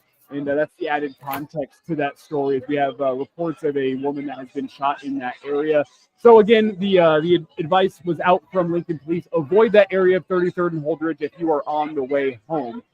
Stay away from that area. Find a different route home, and we will get a update from Lincoln Police whenever we get the all clear from that area. But we have not received that just yet. So as of now, avoid 33rd and Holdridge. We had a interesting discussion. I overheard an interesting discussion in the bathroom. And it was something that I haven't heard in a long time here in a happy celebratory mood after a big win. And it was one buddy coaxing another buddy and the rest of them to dive in on Rumpelman shots. Now, our friend Scott from Shields always brings us and buys us Rumpelman shots. That being said, there was not much resistance in the bathroom from the other two buddies saying, yeah, we better go with the Rumpelmans. But a lot of times that's an easy Heisman pose. No, thank you. But everyone's in a great mood here. Folks are dancing, they're smiling, they're drinking, they're slinky, and we're here at the bar, 17th and P. Slim Chickens bringing you Real Red Reaction after dark. I think we can call it now, as it is digital only. That is YouTube. That's like and subscribe to Hail Varsity YouTube, Real Red Reaction YouTube, KFOR Facebook, KFOR Twitter, Hail Varsity Radio Twitter. Bill Dolman is with us. Elijah Herbal is with us. Tim Bob Kitzmiller, Chris Schmidt, as Nebraska 28 and Colorado 10. We have touched on the implications of tonight for Nebraska. We've touched on the implications of tonight for Colorado. We've dove in on the first half and how well it was done by the defense. the positive play by the offense and special teams. You've got a defense that just continues to will itself. And, Bill, they've got a little bit of help on offense now that this team will get better. They'll learn from this. And I think by week 3, they'll clean some things up. They'll need to be on it and better offensively against Illinois. They'll need to be better offensively against Rutgers. You have road games. It's not a complete fairy tale, but it is a feel-good moment for Nebraska right now at 2-0. Well, they're going to face a better coached team in 2 weeks. Not to say that Northern Iowa is not going to be well coached, but the personnel is just going to be different. Right. But Illinois will be well coached, and they got a big win today over Kansas. It's kind of shocking. A little bit, yeah, a little bit, but it was at home. And then Rutgers will be pain in the ass. It will be, and will probably be the best defense that Raiola will face up to that point in the season.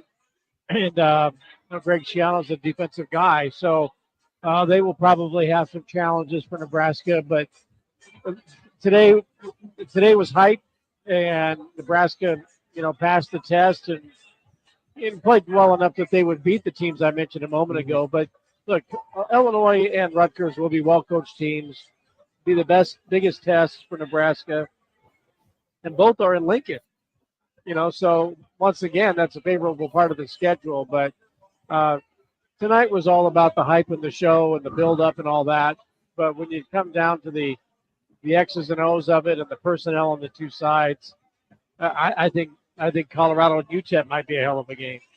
Yeah, well, let's go to Vic in Denver. Vic from Denver. Vic has been awesome. He's been to the Single Barrel. He popped in and saw us here at the bar earlier.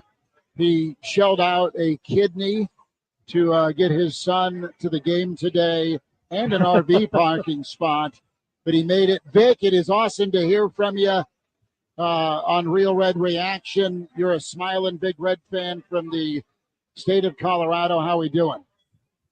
Dude, I'm super happy. I mean, we finally won a meaningful game. This is important. And I love Bill. Sorry that I missed Bill downtown today. But I will say, Bill, you gotta, you're taking too many grains of salt with this.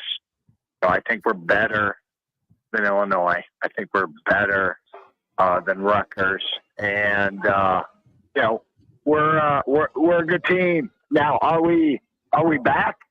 I don't know. I mean, we're gonna see. We're gonna see over the next 5 more games before we head into Ohio State. I may have to roll out to Ohio State. I may have to. I've got another kidney, so Ohio State may be on the list. Yeah, God gave me 2. I can go back 1.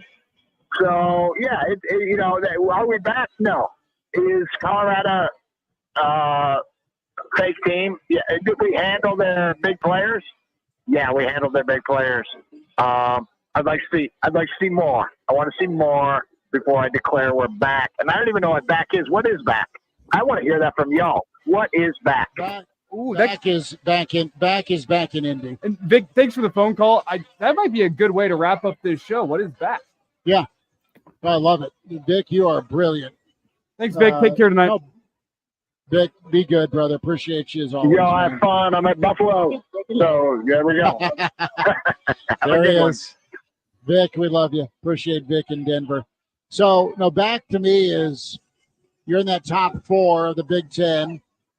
Back is in Indy every couple of years, or you're ranked. You spend time in the top 10.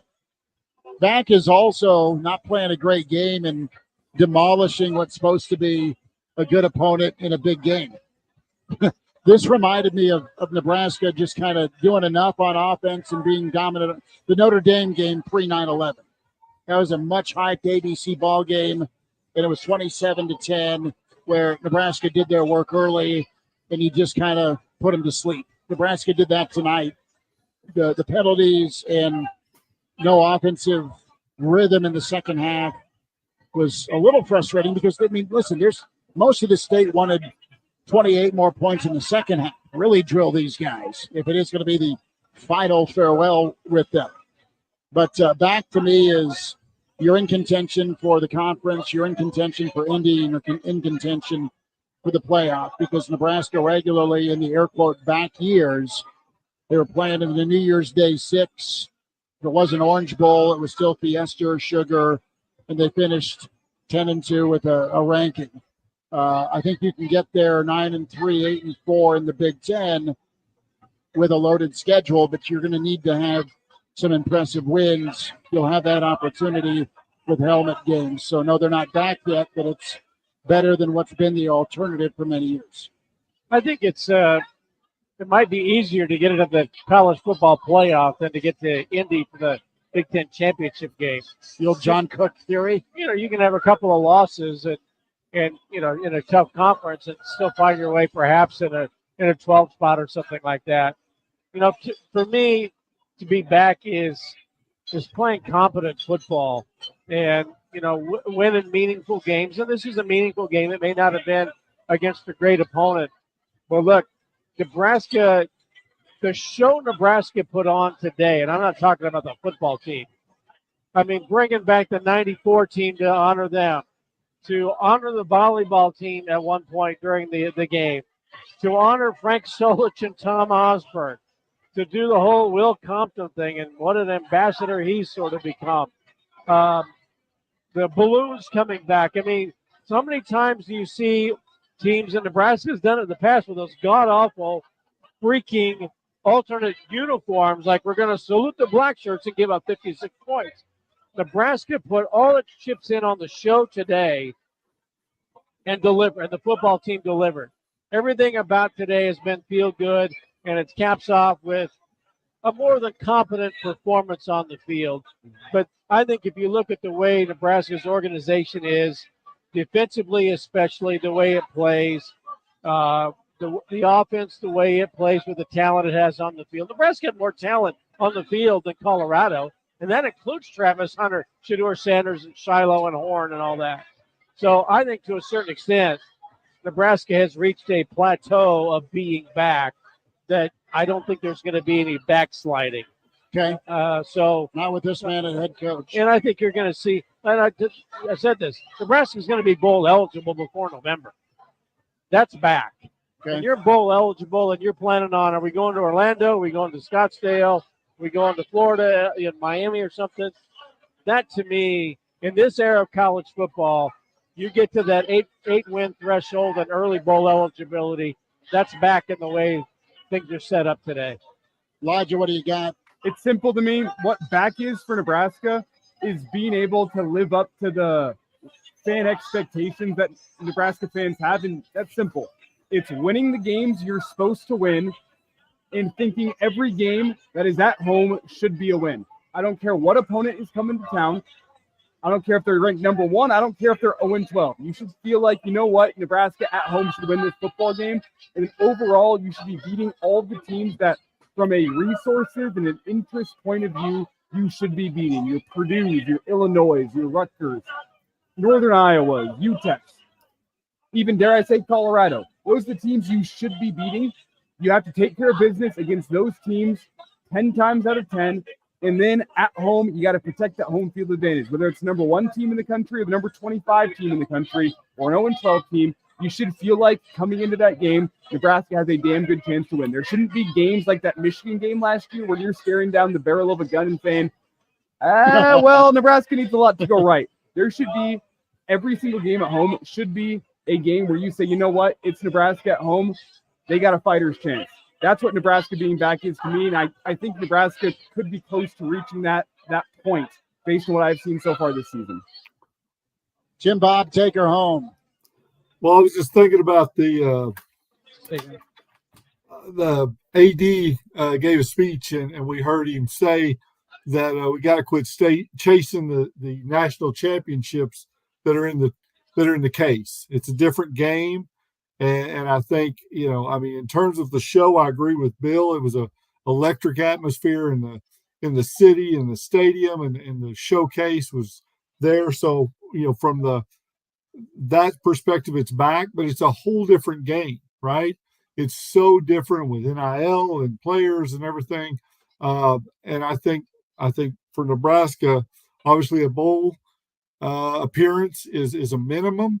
And when they're back, as you said, they're in the playoff picture.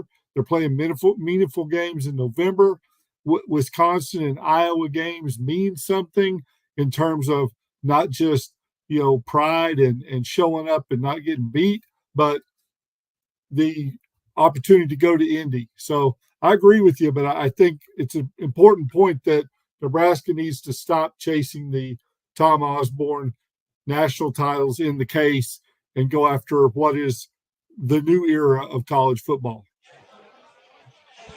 It's Tim Bob Kitzmiller, Elijah Herbel, Bill Dolman, Chris Schmidt signing off with Real Red Reaction from the Bar the Ball, 17th and P. Real Red Reaction brought to you by your friends at Slim Chickens. Slim Chickens, of course, find both locations. Get some wings, get some sweet tea, and get yourself some chicken fingers. Incredible food, plenty of comfort. 14th and Pine Lake, 84th and Old Cheney, where you can go get Slim Chickens tomorrow before you settle in for the NFL and maybe some of your Sunday bets. Good news. Nebraska cashing that check today. 28-10 over Colorado. Remind you always to subscribe. Hail Varsity YouTube, Hail Varsity Twitter, KFOR, Facebook and Twitter. Your source, KFORnow.com to stream online. And as always, Facebook as well. We'll have an Average Joe pod tomorrow at 10:30. That'll be live. So check that out. Some more reaction tomorrow morning after some kegs and eggs. Then we'll be back at it 4 o'clock with Hail Varsity along the Hail Varsity Network and KFOR. Tim Bob, appreciate you much. Thanks Thank for you having me, for guys. checking in today on Real Red Reaction. Elijah, thank you for amazing work today. Bill, appreciate you coming by. Hi, brother. And Chris Schmidt saying we'll say goodbye and can always check things out on YouTube and Twitter. Elijah, what's up? Tim, did you have something you wanted to say? I'm good. Thanks. Okay, I do have one final thought here. I'm going to leave it up as we sign off. The photo of the night as we say goodbye. All right. There it is, Elijah Herbel. And talk to you next time on KFOR, KFORnow.com.